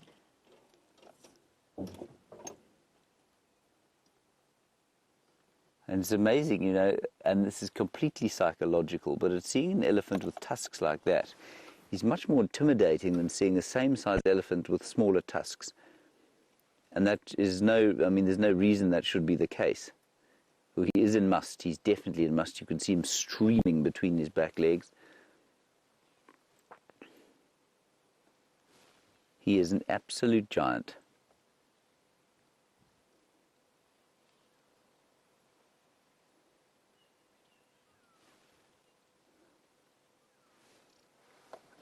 There, you can smell it now. Sweet, leathery smell of elephant musk.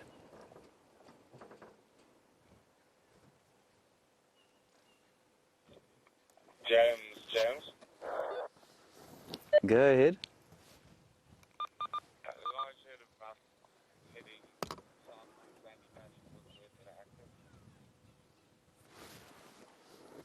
Copy, thanks. I'm not sure how long we're going to sit around here for. But let's just give him a chance to come and say hi. He doesn't look angry with us at all, does he, Bryan? Not crossy.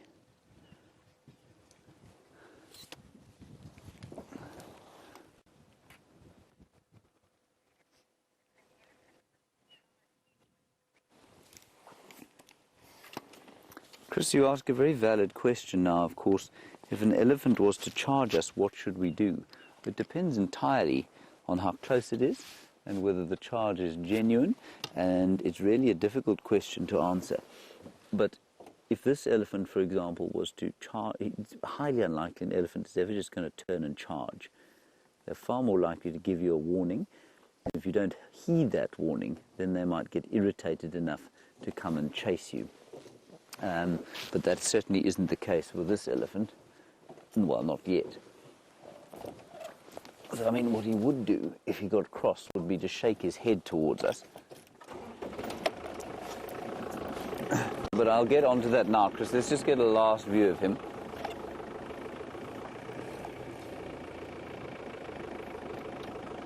What an incredible, incredible animal.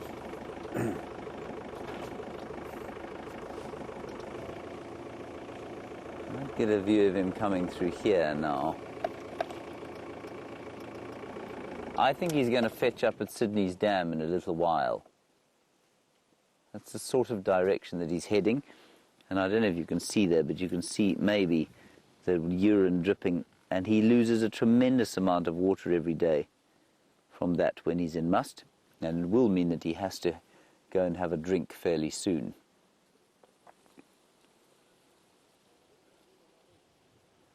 Fantastic, fantastic fellow.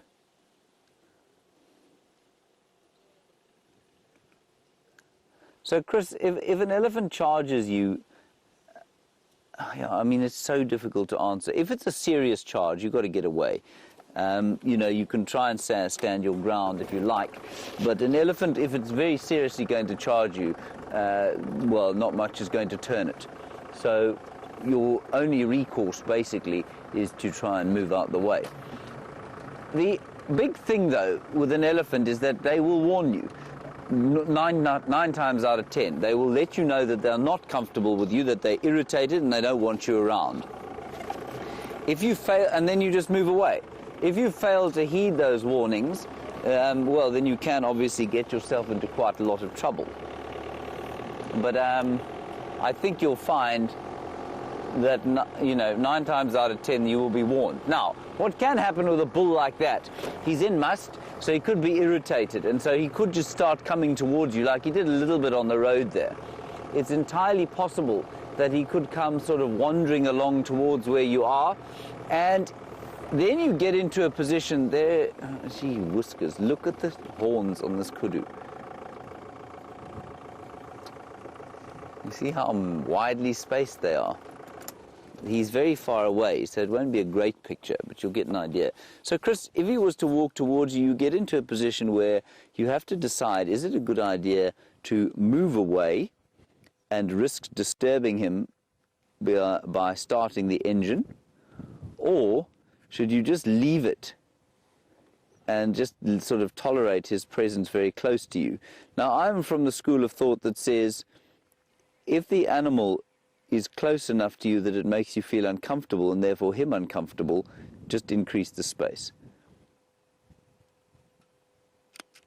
So I don't, you know, people say, no, well, you've got to stand down at charge. You've got to stand down when an elephant, you know, you've got to stand up to it and show it who's boss. Yes, thank you, Rebecca. And it's,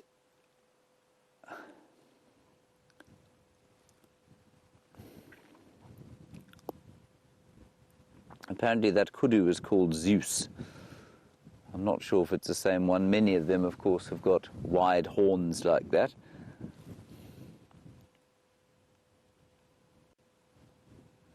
So, Chris, I hope I answered your question for you there. I'm from the school of thought that says if an elephant is uncomfortable with you, just get out of the way. I think very much there is a culture amongst some guides where there is this kind of macho culture where we think that we're the big bosses of the wild, and therefore, you know, an elephant should move out of our way. And I don't subscribe to that, simply because an elephant is very large and capable of doing some fairly severe damage. Magnificent kudu, that. Okay, let's carry on along the way here.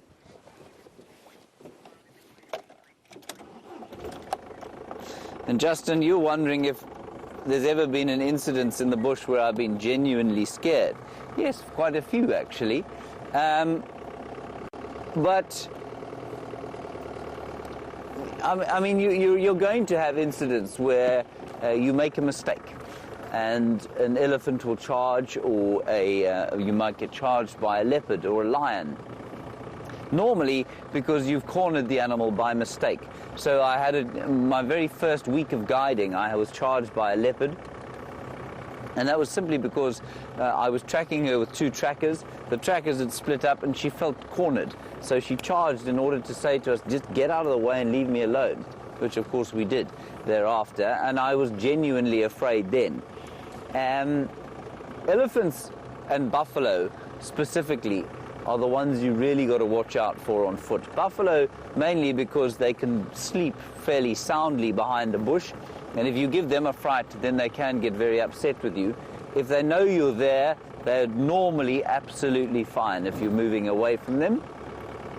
Elephants are I mean, I hate to use the term unpredictable because I think animals are, to a greater or lesser extent, pretty predictable, unlike human beings. But elephants can be moody, and they can be upset, like that bull in Must. If he was to find you on foot, he may well sort of start to follow you, and that can be genuinely terrifying. All right, let's head across to Jamie. Let's get an update on her tracking. I do hope she finds those cats.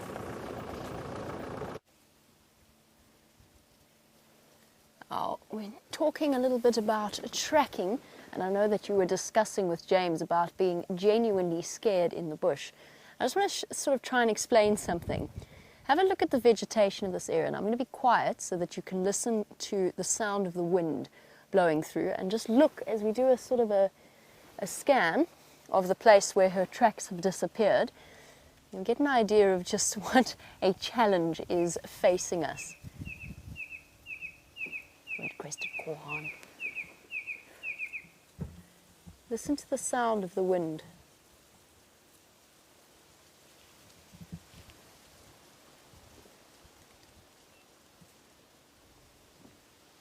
And this is what we call, somewhat affectionately, only ever so slightly joking, this is what we call getting scribbled weather. And what that means is that you can't hear, and you can't see, the wind's howling, the animals can't hear you, they can't smell you, and you have an enormous chance in this kind of weather of bumping into something like a buffalo or an elephant. And you can see how little visibility there really is in this particular spot, and this is where her tracks have actually disappeared. I had this brief moment of suspicion that she might be hiding in the old reservoir that is off to our left. Now, I didn't really want to go and stick my head in there and be faced with an angry leopard, and they do enjoy this kind of spot. So I just chucked a log into the middle of it. It's just a small stick into the middle to see if there was anything there. There isn't, but that's exactly where her tracks have headed. Now, if you combine the fact that this is getting scribbled weather, and it's very descriptive, that it describes quite comfortably what might occur, and combine that with the fact that this is a getting scribbled area vegetation-wise, you understand that I've been for some short walks, but they have been relatively short. Her tracks are still so fresh though, and they're on this road. We've tracked her now for close to 1 kilometre that she's been wandering on these roads, so let's go and investigate. 3 in the row pan is just up a little bit to the north of us. There's an angry fork-tailed drongo is now alarm calling. I want to double check because this is exactly where her tracks go off. But she's kept me guessing. It's just one set of tracks, one female. So while I figure out what's upset these drongos as much as they have been, let's go back to James, who's got some mongoose.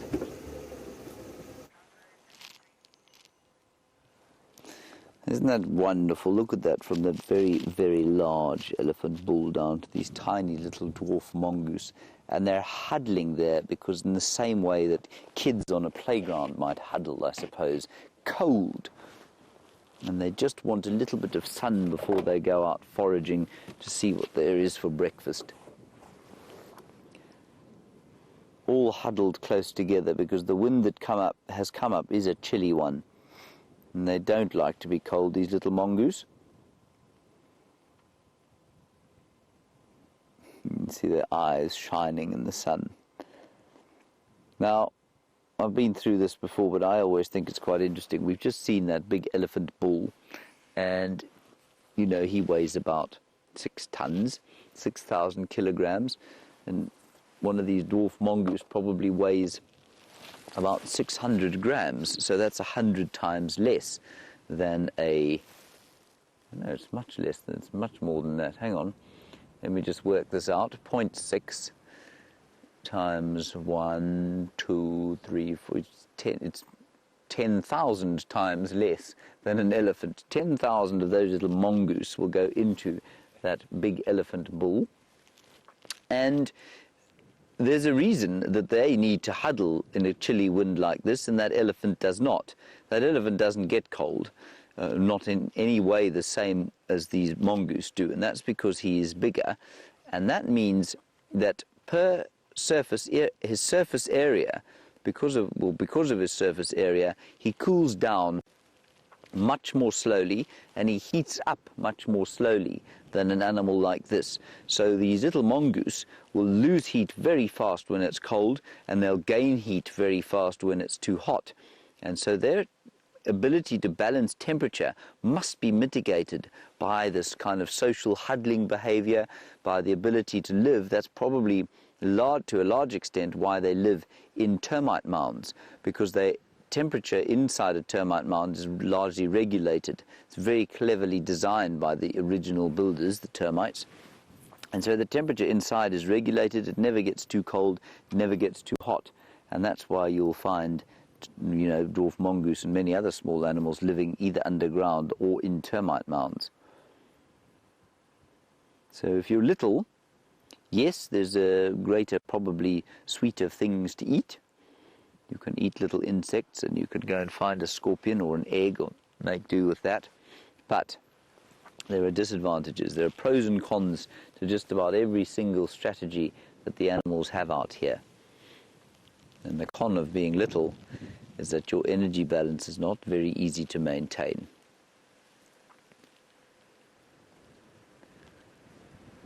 And I always like this term. It's called the mass-specific metabolic rate. So if you really are feeling very awake, I'll explain what that is. What it means is that for every gram of mongoose, far more energy is used than for every gram or ounce of elephant. So 1 ounce of mongoose uses much more energy than 1 ounce of elephant. And that's because of that surface area to volume ratio. And so the surface area to volume ratio of a mongoose is that much higher than that of an elephant. And that's why you find that a mongoose loses so much more heat and therefore must eat much more and therefore has a much higher metabolic rate than something like an elephant. You can completely discount that if you found it boring. Physiology is not for everybody. In the same way that death metal isn't for everybody, right, Bryan? Exactly. Yes. Melodic death metal. Melodic death metal. I wonder if these mongoose like melodic death metal, Bryan. Yes, they do. You think they do? Obviously. I'm not so sure about that. Although I can see them listening to melodic death metal. But maybe on a Saturday they like a Mozart piano concerto. Most likely. That elephant definitely likes Mozart. I've got no doubt about that. He's definitely not into melodic death metal. Right, we've come back sort of to the area where we were originally. The monkeys were shouting over there. Brent is in there on foot now with Herbert. And, you know, they can do a proper traverse of the area, and maybe they'll find some tracks, or maybe even whatever animal it is that they were shouting at, them irksome monkeys.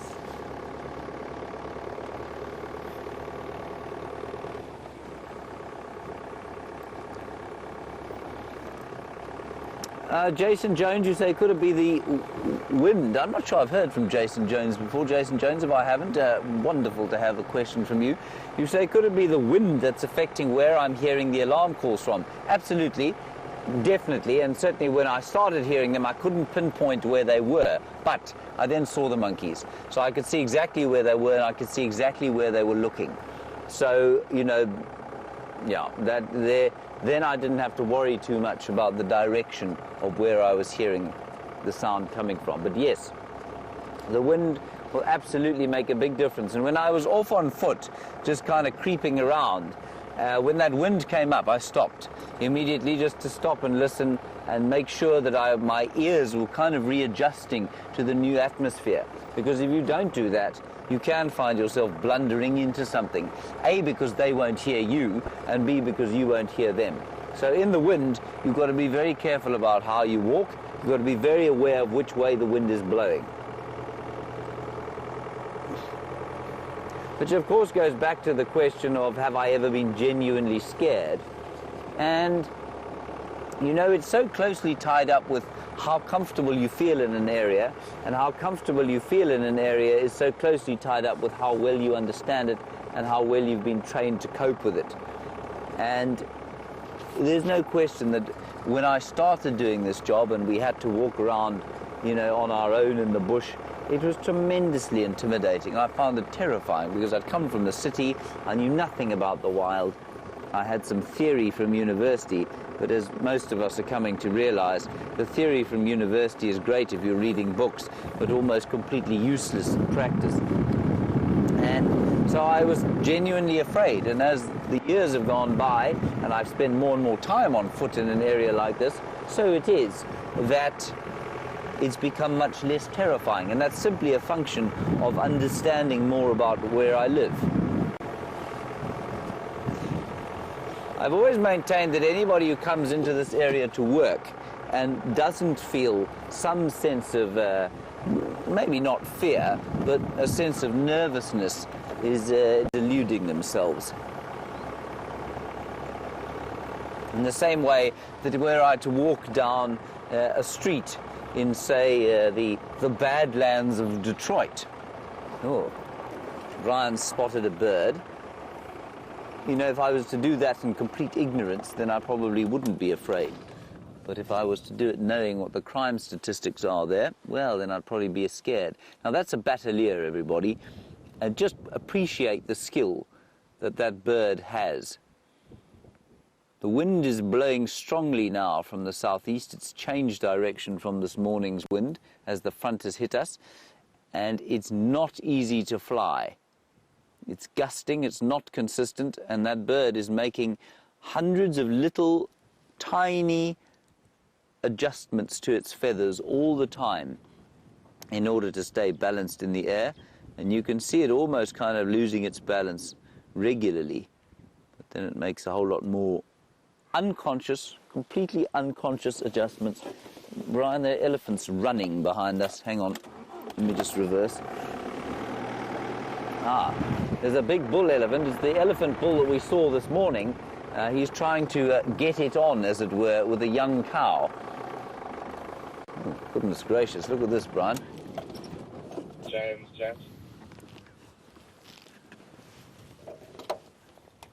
I'm just going to call Brent. Go ahead. Have you got male leopard tracks heading sort of... Yes, there from, can be no doubt just from about off and pond, as to what he was after. He was also seeing it like those south boundaries, and those other tracks that you've got have also got Chingana. Copy that. Just go again with position. You head north from the plain, just before the first... That is fascinating. Seaplane open here. Track cut into the block between the power lines and the plain. Okay, copy, thanks. So, he is, Brent's just saying he's got tracks of a male leopard in the bush there somewhere.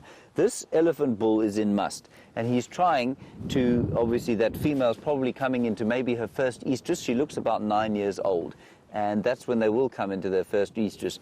He will harass her and irritate her and be physically very intimidating to her, but he cannot mate with her unless she wants to mate, because she has to stand still, otherwise it becomes impossible.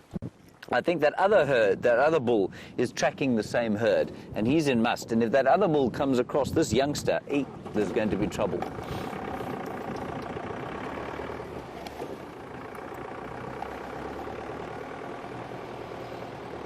I believe Jamie has a car issue that she wants to tell us about.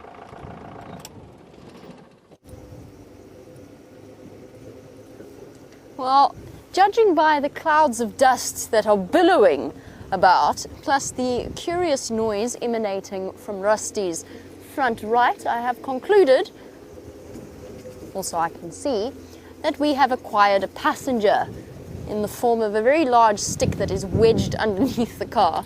So bear with me 1 second while we attempt to pull this one out. It looks very firmly wedged in there. I'm hoping that it might be easier than it looks at present.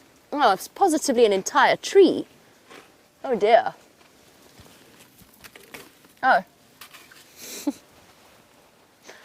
That was easier than I expected. Pretty impressive branch we've been dragging along with us, leaving a very curious drag mark for some unsuspecting tracker to have to follow. Well, that should improve the dust situation somewhat.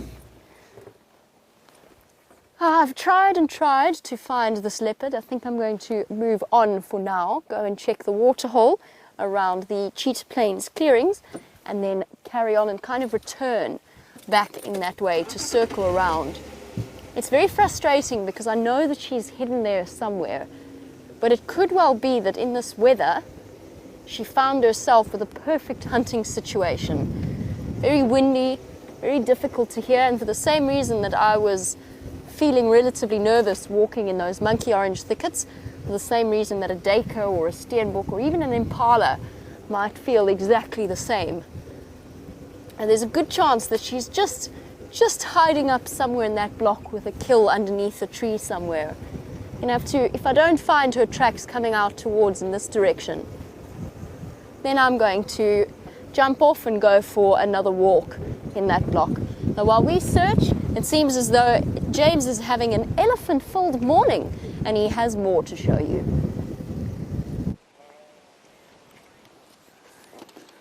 Well, that's the cow that the bull was chasing, everybody. You can see she's young. I don't think she's more than 9 years old.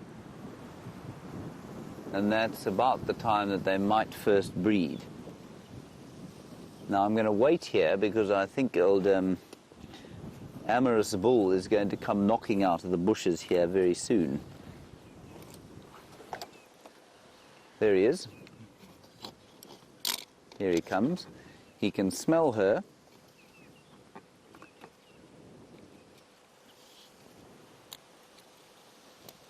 Might have to move back, but I think he'll probably, let's see what he does. Here he comes. Leave her alone, you nasty brute. So I'd say he's about 10 years younger than the other fellow.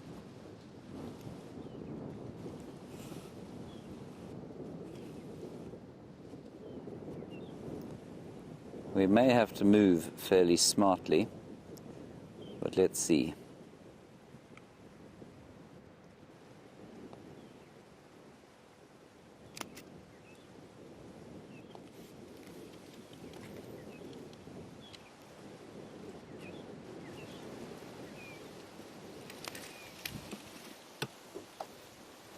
No, he's going to go around the side of us. He is massive, massive, massive. How was that, Brian? That was fantastic. That is so cool. I think I'm going to have to take a picture of him, everyone. Lynn, you want to know those tusks get in the way of mating? No, I don't think they do, Lynn. I think that they are irrelevant to mating. Maybe if they're really big, those ones not. I'm trying to think of the other chap. Yeah, it's possible that that other chap with his enormous tusks could have a little bit of trouble in his attempts to mount, but I'm not sure that it would make a huge difference. And now, of course, the wind is blowing, you see, so he's going to struggle to smell where she's gone.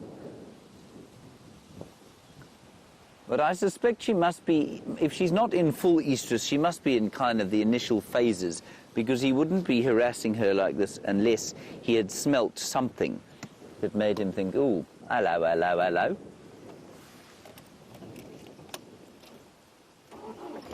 They also may already have mated, of course.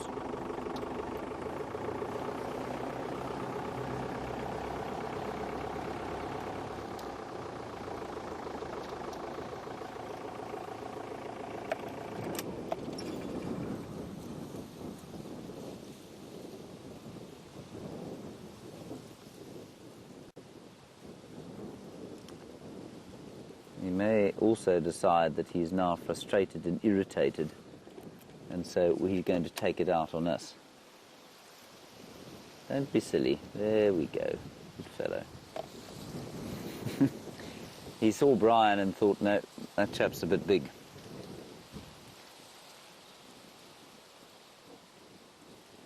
Wonderful. Fantastic sighting.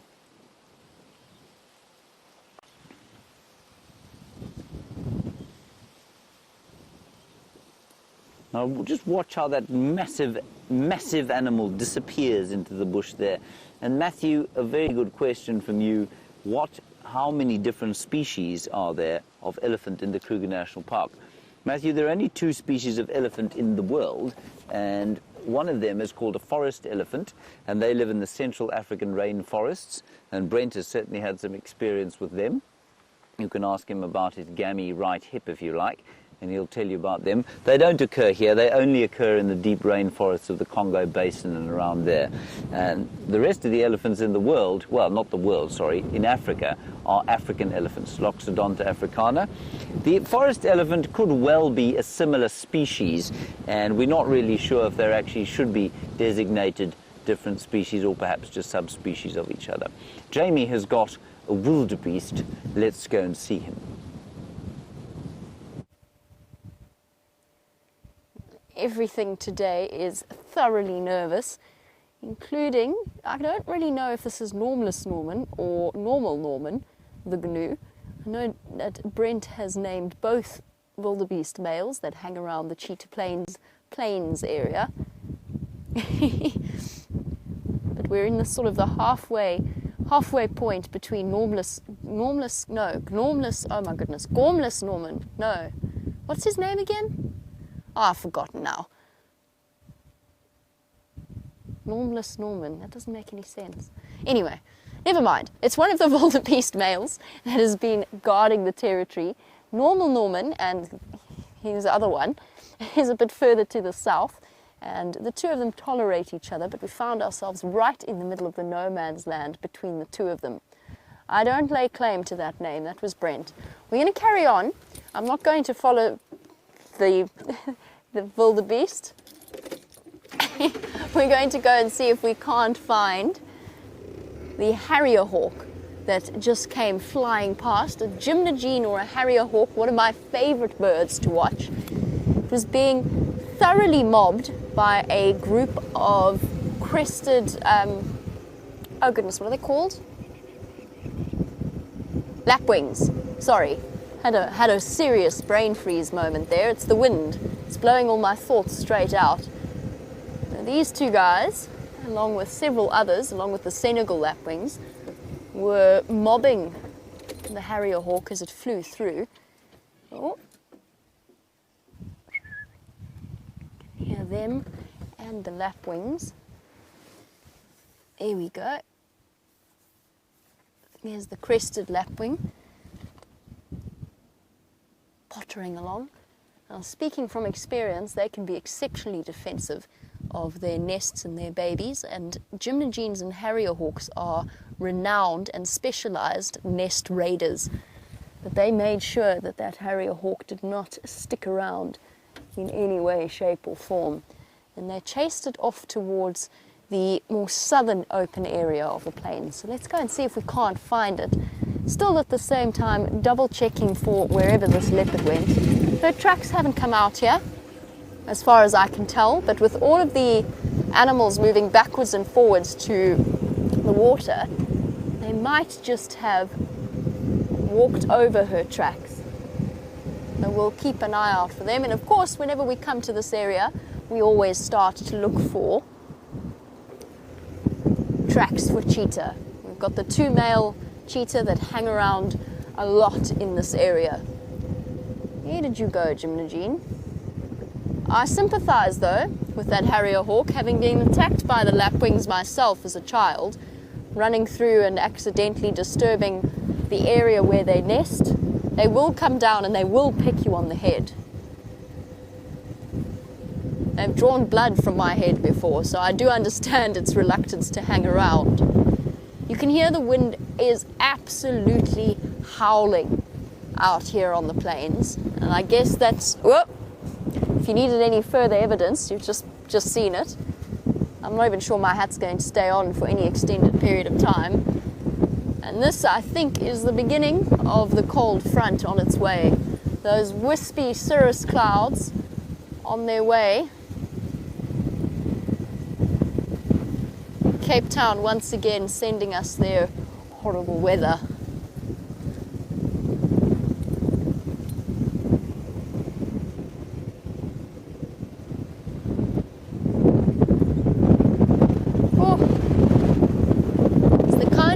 that makes us want to run and hide, and it has exactly the same effect on the animals of this area.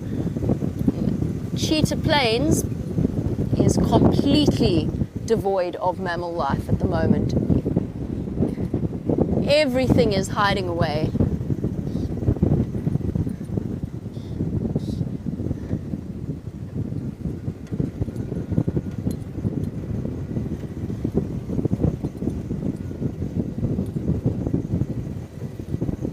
And Kelsey, who is watching in New Zealand, welcome, oh my word, welcome to the Sunrise Safari.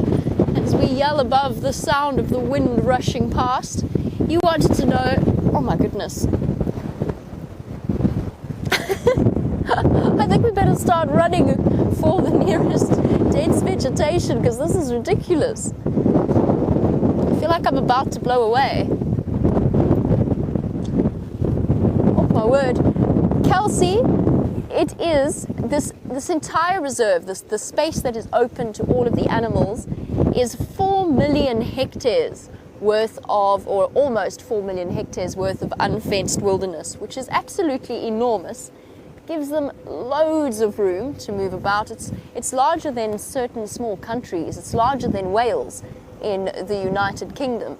A really, really big wilderness area. It's part of the Greater Kruger National Park area. So just to the east of where we are lies the world famous Kruger National Park. And we're part of a series of private game areas that have dropped their fences and allowed themselves to be part of the Kruger National Park area. And in fact, the Greater Transfrontier National Park, because it extends into Zimbabwe and into Mozambique. The area that we can traverse is a little bit smaller than that, so we have our own section of pristine land. We cover about 2,000 hectares worth of area. Djuma is 1,200, Arathusa is 800 or so, and then Cheetah Plains, which is where we are now, is 550 hectares. So altogether we can cover an area of 2,500. I'm about as far southeast as we could possibly get. Any further to the south and east, I'd be in either Mala Mala or the Kruger National Park. And we definitely don't want to do that. I don't think they'd take very kindly to our presence. But those are our general traverse areas. And the wonderful thing about an area that is as large as this is that it can be allowed to exist as it would have naturally hundreds and thousands of years ago. No interference is necessary. The animals control the sort of the carrying capacity of the land controls itself. The animal population controls itself. And we have the most extraordinary sightings because of it. Now, the Sabi Sand, which is where we are, is a place that is world famous for its leopard sightings in general, but leopard and lion sightings. And in fact, we are not too far away from an area that has the highest density of lions in Africa. Not only that, but while we're searching this southern boundary of Cheetah Plains, a place where the cheetah brothers love to hang out, we're also in an area that has the largest meta-population of cheetah anywhere in Africa. So we're incredibly fortunate in the place that we get to be. Now, as you can tell, winter has arrived and the colors have changed completely. And leaves are blowing all around us, including into the car, hitting Gert and myself. We're covered in dust. This is quite the weather brewing we have on its way. And everything, it seems, thanks to the wind, is hiding away.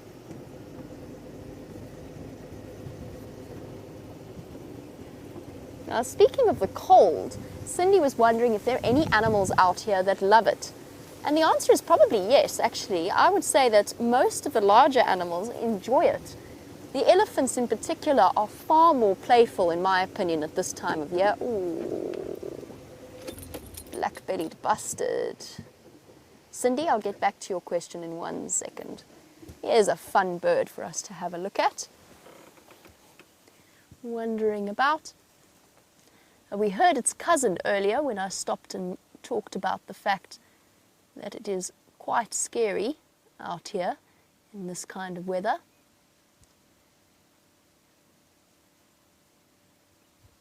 Come on. Just need to pop out ever so slightly. So there we have, there you go, perfect. Thank you, black-bellied bustard. Now you can see exactly where that name comes from, with the black extending all the way up underneath the chin.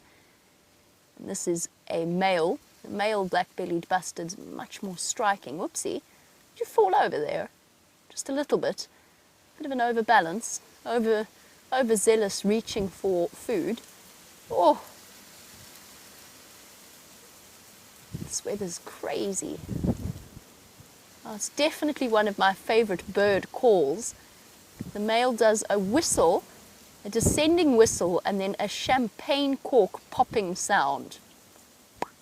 I can't do it. I definitely can't imitate it. Bryan, I think, does the best, or gives the best impression of a black-bellied bustard. A fascinating way of walking. It's almost like the head is pulling the body forward with each step. And that's very clearly an anatomical necessity. It's like us walking and swinging our arms. It's just an automatic action. Beautiful sort of subtle patterning, like the francolins and the spurfowls. It's very useful camouflage. And with the earth as brown and tan as it is at the moment, you can see how well that would work as a camouflage method.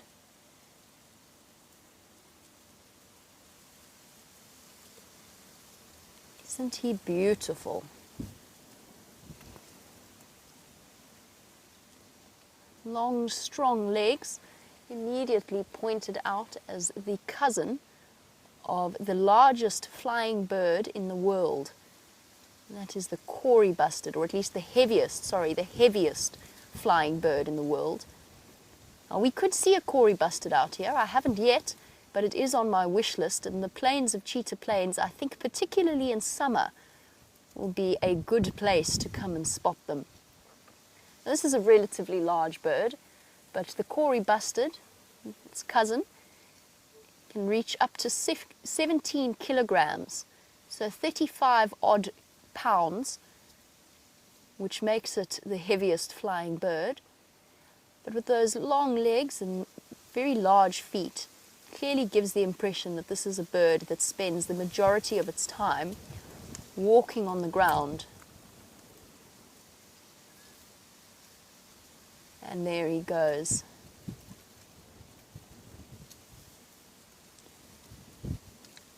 And Ao, you were watching the way that our black-bellied bustard was walking, and you were wondering, why do birds do that when they walk? Because pigeons and doves do it as well. You're wondering if it is for balance. Probably yes, to a degree, but I think it's a muscular and skeletal structure that kind of has evolved to balance out the way that the bird walks. That forward, almost looks like its head is pulling its body forward as it wanders along. But what I meant when I compared it to human beings is if you walk naturally without thinking about it, because if you think about it too much, it starts to feel really strange. But when you walk, you swing your opposite arm as you walk along. And I'm pretty sure that the bird's head bobbing is exactly the same in the way that it's adapted to the physical thing. And we swing our arms partly for balance and partly because it just works that way with the contraction and the relaxation of the muscles. And the same would apply to that bird that has now disappeared. And I'm going to try and seek some shelter, I think. This wind is absolutely howling. You could see as we were watching that black-bellied bustard, the leaves skittering across the ground like that, making a great deal of noise. Now, Cindy, I was in the process of answering your question before I got distracted by that bustard. And that was whether any of the animals enjoy the cold. And of course, they're not able to tell us that, but by the behavior of the elephants, they're a lot more playful and actually quite a lot more relaxed in weather like this, because an animal that is that big does feel the heat quite badly. And you know that the elephant's ears are a fantastic air conditioning unit with all of the blood rushing through the capillaries and blowing about. Oh, this is ridiculous, this weather. But the same applies to lions as well. Lions, as you know, have very poor methods of cooling down. It's one of the reasons why they're very inactive during the day, or very seldom active during the day. And it's because that if a lion's body temperature overheats by a degree in centigrade, then they could actually die. It's 1.5 degrees to a degree. They actually find themselves in serious trouble. So a lion would prefer weather like this. Leopards definitely do. The only thing that it means for lions and leopards is that there's a bit less in the way of cover, but again, their coat color is geared towards hiding in this kind of environment, sneaking up on things. And I'm sure that leopard watched us drive past earlier. My goodness me, it sounds as though Mr. Henry is really having an elephant-themed morning. So while we continue to go back to the place where I last had the leopard tracks for the last few moments, let's head across to James. Yes, everybody, it is Elephant Day here on the Mahindra. Now, while we look at these elephants, of course, we have to come up with a name for our new Mahindra. And, of course, Mahindras are from India, aren't they, Bryan? They are indeed. Now, I think, therefore, the Mahindra should have an Indian name. And I would like to suggest using the name of the great Indian cricket player Sachin Tendulkar, possibly the greatest cricket player to ever live. So I'm going to propose the name Sachin for our Mahindra. I suppose we could just call him Mahindra, couldn't we? But Sachin is a rather good name. So tell us what you think there. Then we'll have Rusty and Wendy, Jigger and Sachin. Or the boat. Or the boat. We could call it the Black Pearl. Ooh, there we go. There we go, that's actually much better. Let's call it the Black Pearl. There's some buffalo up ahead, everyone. Let's go and look. These are 2 young bulls, by the way, who are just lurking on the sort of fringes of that big herd of elephants that we saw earlier on. Well, just up ahead, there's a herd of buffalo. We did see our amorous bull once more. He was disappearing into some more thick bush.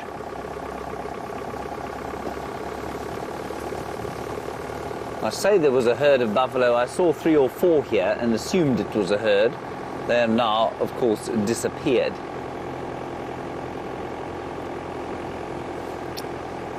Ah, there they are. If one is going to be the Black Pearl, though, one has to be Captain Jack Sparrow, and that is going to require the wearing of makeup and talking in a slightly different way. Captain James Finch. Captain James Finch, yes. Here is a huge herd of buffalo. I know you've seen a herd of buffalo with Jamie. This is not the same herd.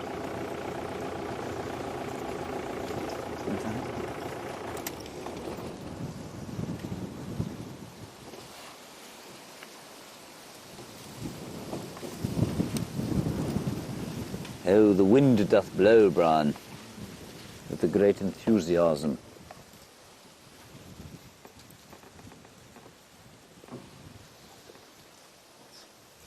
A whole lot of buffalo to our right-hand side as well. There they are.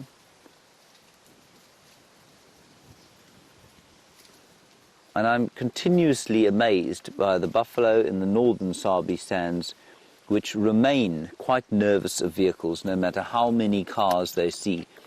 I have been into buffalo sightings in the south of the Sabi Sand where you can get into them, and I mean, I had a tracker once with the most amazing sense of humour, and he slapped one of them on the backside. I mean, that's how close we got. You won't ever get that close to these ones.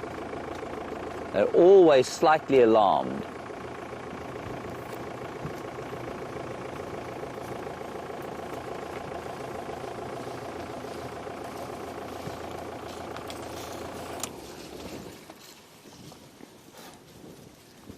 A very clever question from James Richard asking about whether or not buffalo have, or not buffalo, oxpeckers have evolved in separate niches. So we know we get 2 different kinds of oxpeckers here. We have the red-billed and the yellow-billed.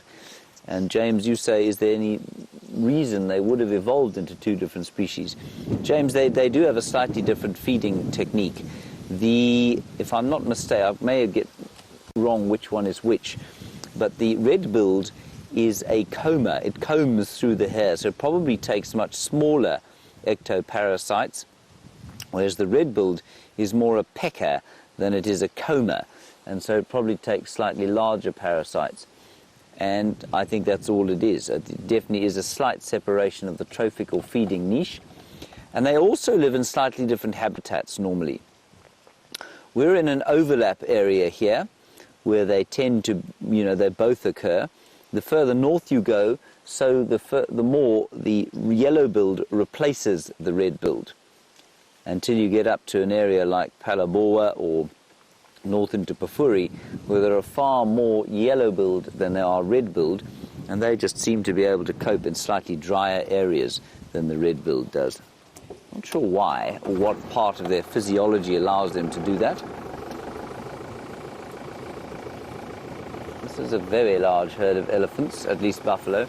I would watch out at the Juma Dam Cam. These chaps may well come past there to have a drink. I'm just going to ease forward because they're crossing the road in front of us.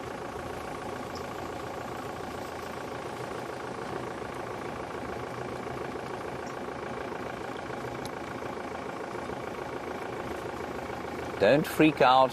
Everybody relax.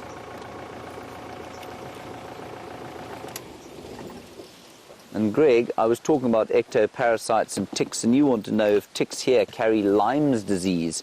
Greg, they don't. They carry something called tick bite fever, but we don't get Lyme disease here in the same way that you do there in the United States. And tick bite fever is imminently curable with just a very short course of antibiotics. So it's nothing like as serious as Lyme's disease, which I know can be very debilitating.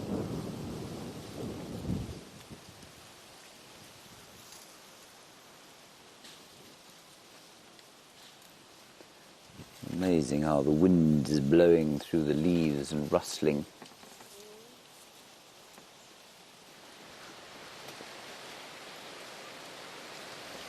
Just listen to that. That is the sound of a winter front rustling through the dry leaves. Very nice, Bryan. That's very artistic. Oh, thank you.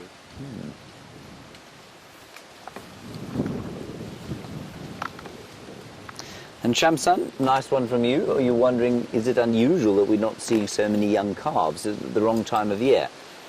It's not the wrong time of the year, but it's not the best time of the year. So Shamsung, they will breed at any time of the year, buffalo, but there is definitely a birthing peak during the height of the rainy season, and we're going into the dry season now, and so, yes, you will find that there is a marked reduction in the number of calves or little calves that we see.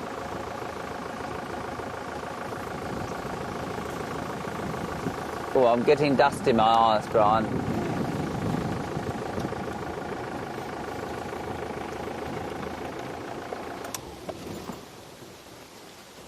And a question from a name I can't quite get, sorry Rebecca, about whether or not buffalo live in the same herds for life.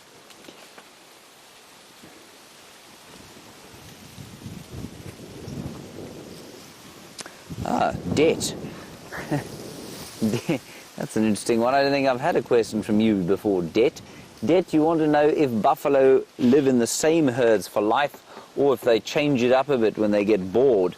Debt, you'll find that they do live in the same herds if they're females and youngsters. The males will go off and normally or live on their own for a while, or they'll go off and join another herd when they sort of reach their prime. So the females and youngsters will stay in the natal herd. But a big herd like this, remember, is not always together. A big herd like this is only this big, probably because of the winter time. And so as we go towards the driest season and the water becomes more and more concentrated, so it is that this buffalo herd, or all the buffalo herds, will get larger and larger because they start to sort of come together. So in the summer, when there's lots of water around, you'll find that they don't necessarily hang about in such big herds. They'll normally in this area be herds of sort of 50 to 100, I've found. You'll read differently, but observation would suggest 50 to 100 is about the maximum.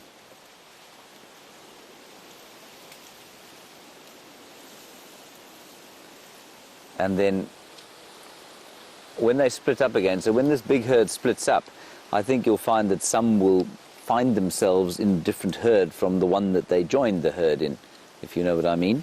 So I don't think it's a particularly... It's not like an elephant herd where the family bonds are incredibly strong.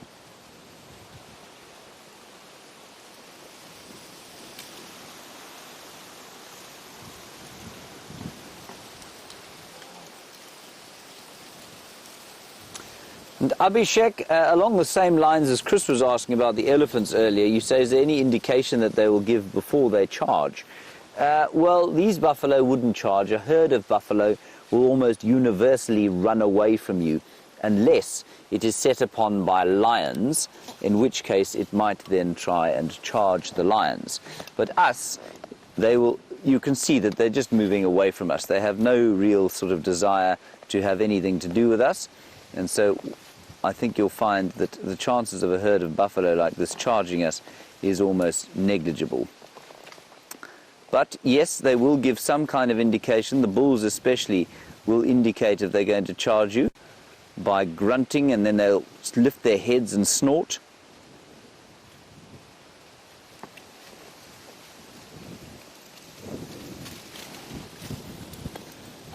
And the herds won't, though. They'll just make a big noise.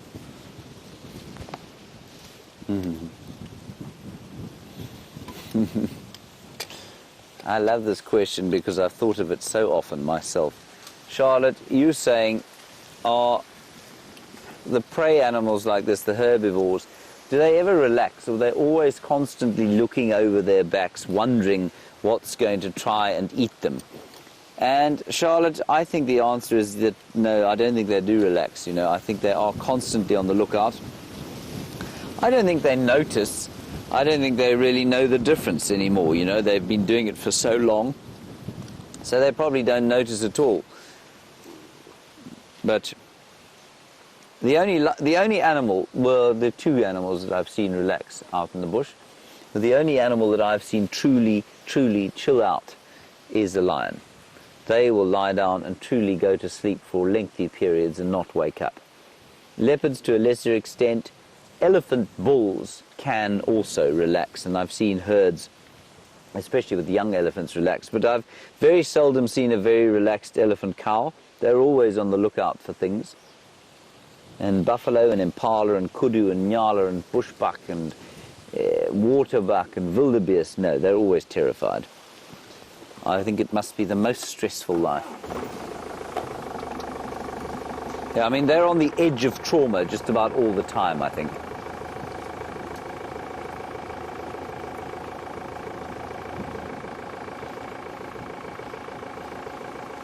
A magnificent herd of buffalo.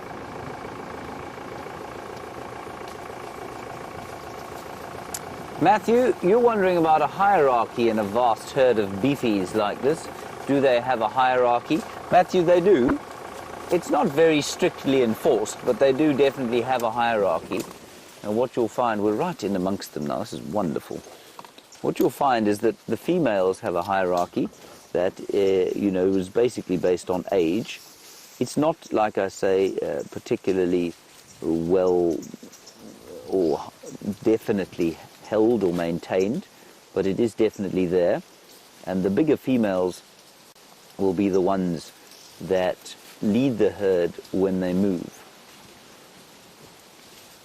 The bulls definitely have a hierarchy, and that is enforced. But that's simply over mating opportunities that they have a hierarchy. It's not like it's nothing like the hierarchy in a hyena clan, where each one's got a sort of stratified position within the group. And the female one, I think, is based largely on age. I don't think it's enforced with too much violence. But the bulls are pretty violent with each other.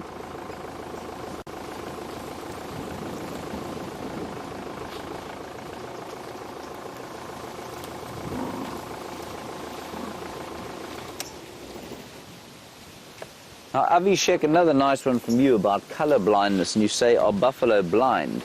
At least colour blind. Avishek, yes, I imagine they are colourblind, but remember, Colour blindness is a relative term. It doesn't mean they see in black and white. They see in various sort of shades of red and green, as far as I'm aware. And also, you must be aware that they, you know, some are more colourblind than others.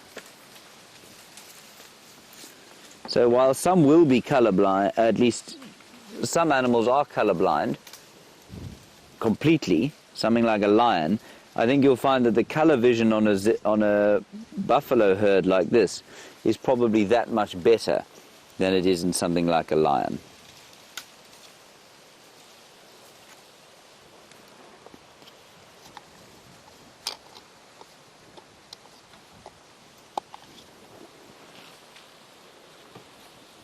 So they don't see in black and white, and that's an important thing to realize. Let's carry on a bit.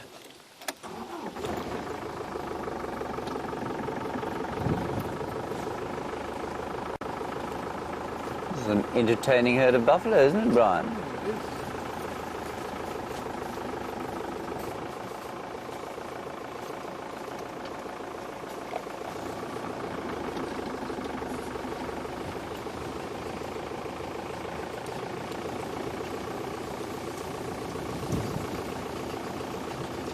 Getting a very kind of pale wintry sky now.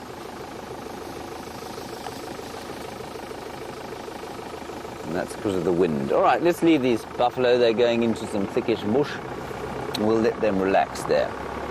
Let's go and find out what's happening with those tracks on Cheetah Plains. Well, Gert and myself have managed to escape the worst of the wind and made our way all the way up to the northern boundary of Cheetah Plains. I'm sort of in my head tossing up the idea that if we were tracking Nkanyeni, a lot of her territory is on Nkoro. So we're currently driving the boundary between Nkoro and Cheetah Plains. It's a bit of a stretch because her general direction was south, not north. Then at the same time, I've been doing some thinking about the tracks that we saw at the very beginning when we first started tracking. And I'm convinced that those were male tracks. So at some point, maybe or maybe not, the female leopard and the male leopard met up last night and then went in their different directions. That's pretty standard leopard behavior. If the female's not in estrus and she happens to encounter the male that's in the area, she might have had a good sniff, he might have had a good sniff, and then off they go their separate ways. Leopards are not sociable creatures unless they are either in estrus or mating or with a cub or two. I think that might have been what had happened, and that there's also a male somewhere here, and I think the male might have moved off further north towards Nkoro. But at least we found ourselves a good place to start, unless she pops out right now. We found ourselves a good place to start for the sunset safari, and hopefully she decides to come out of that awful block that she wandered into. It just made tracking her so difficult in that monkey orange thicket. And even if we had found her, getting to her would have been a different story altogether. But perhaps she might decide this afternoon that she's thirsty, come out for a drink or something similar.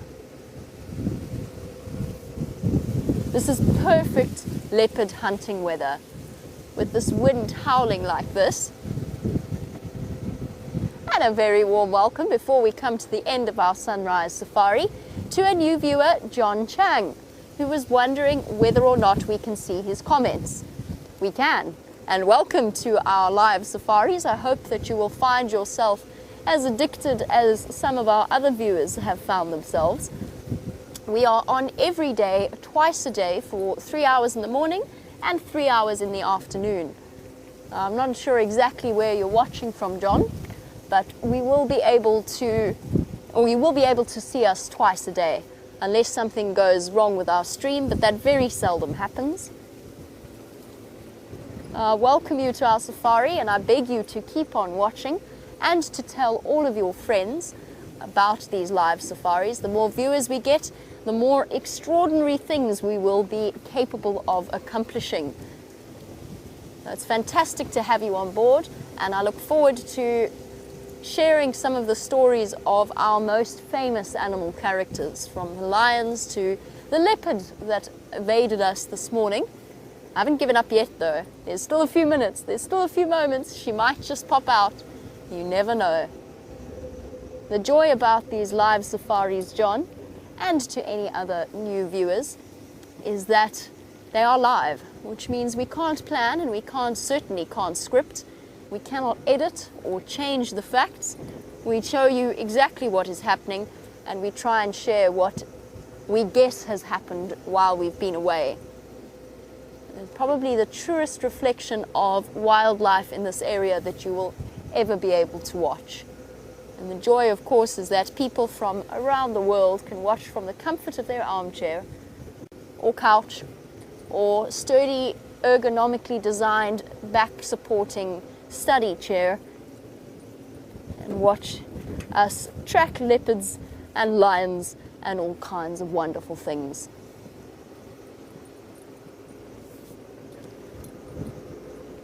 And we'll just have to try again.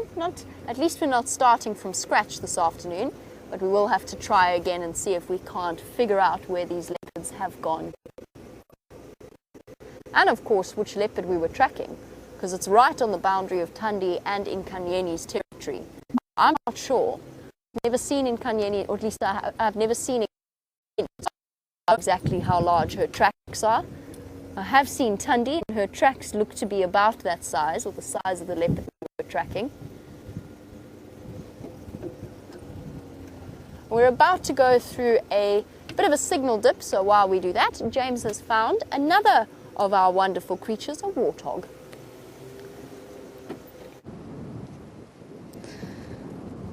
Here be some piggies, everybody. And it's quite a nice large sounder, and we came back to the area. It's exactly where we saw the dwarf mongoose earlier, and I was kind of hoping that there might be that male leopard that Brent saw the tracks of somewhere around here. Anyway, no leopard, pigs. Pigs are good, aren't they, Bryan? Pigs are great. Everyone likes pigs. I love pigs.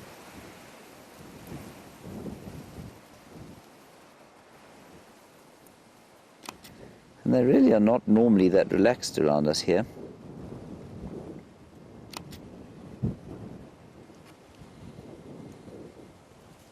So it is quite nice to have them as they are.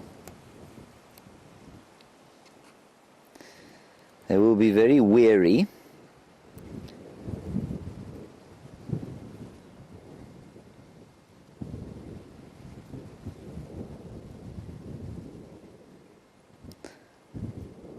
Hello, Adam, you're a new viewer, and it's lovely to have you with us.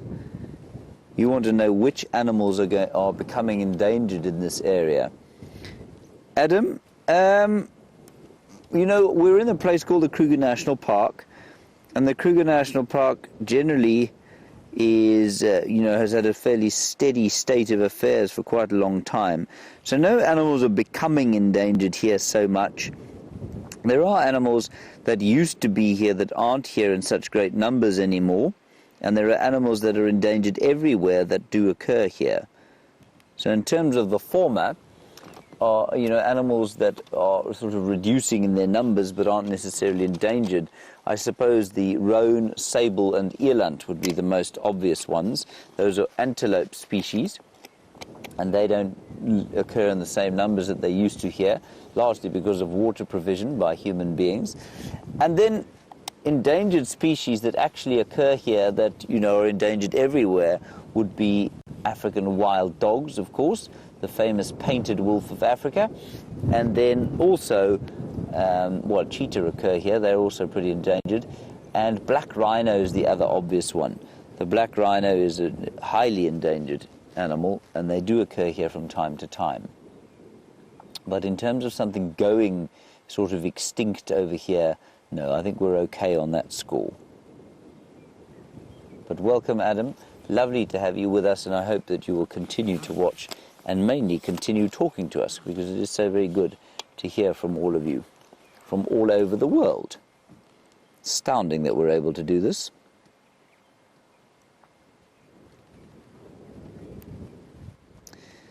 Avishek, you want to know if warthogs are extremely defensive if you're close to them.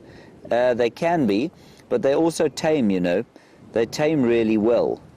So at some lodges you'll find warthogs on the sort of lawns. And they come up and they eat the fresh grass on the lawns, and you can get pretty close to them. And if you adopt a young one as a piglet, they tame readily. And they will sort of be like a pet, pretty much. So they're not that defensive. But if you happen to trap one of them, say in its termite mound by mistake, you can get into a lot of trouble. And you do hear stories of people being knocked over by warthog, given a fright, that come bursting out of their burrows in a termite mound, and they knock people over. They wouldn't maul them, but they would do some damage.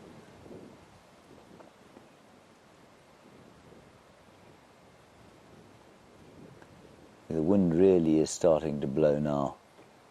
As Bryan was saying, probably a windy afternoon followed by a very chilly Sunday morning tomorrow. Not so, Bryan? Very freezing. Well, we've hardly had a winter so far, so I suppose we should expect one at some stage.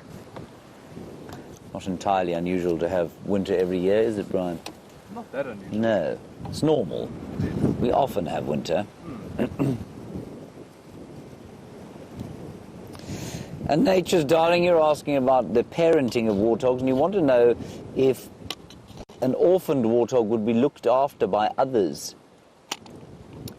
I'm going to say that I think they probably would, you know.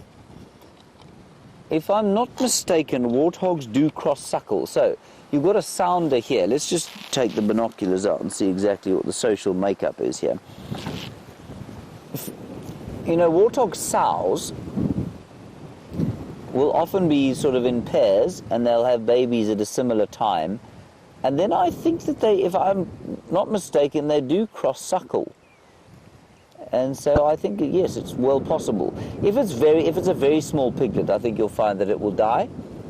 But if it's sort of this size of piglet, well, they're obviously weaned, so they will be fine. They will just carry on with the sounder. But I do think that warthogs will cross-suckle. And so that's what we've got in the front. And then right at the back, lying down now, having a snooze, is the big boar. That's the big male. And I'm just scanning the bushes around here. Scanning the bushes around here for spotted pelage of a male leopard.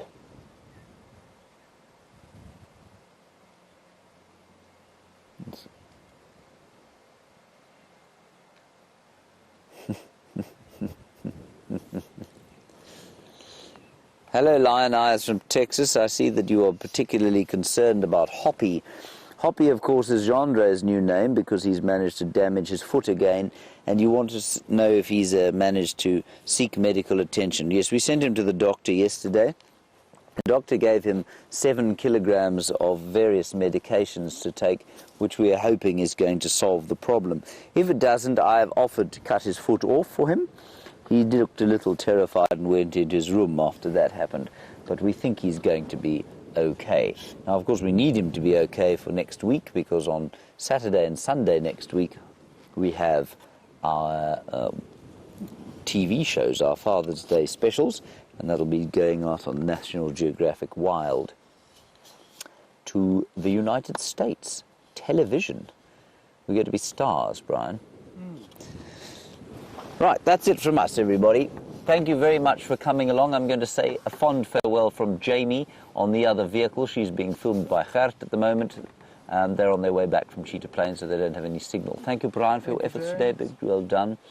Big thanks to Rebecca in the final control with Louise. Mostly, of course, to all of you for your questions and comments during this rather pleasant morning. That's the thumb, everyone. We'll see you later at 3 o'clock. Bye-bye.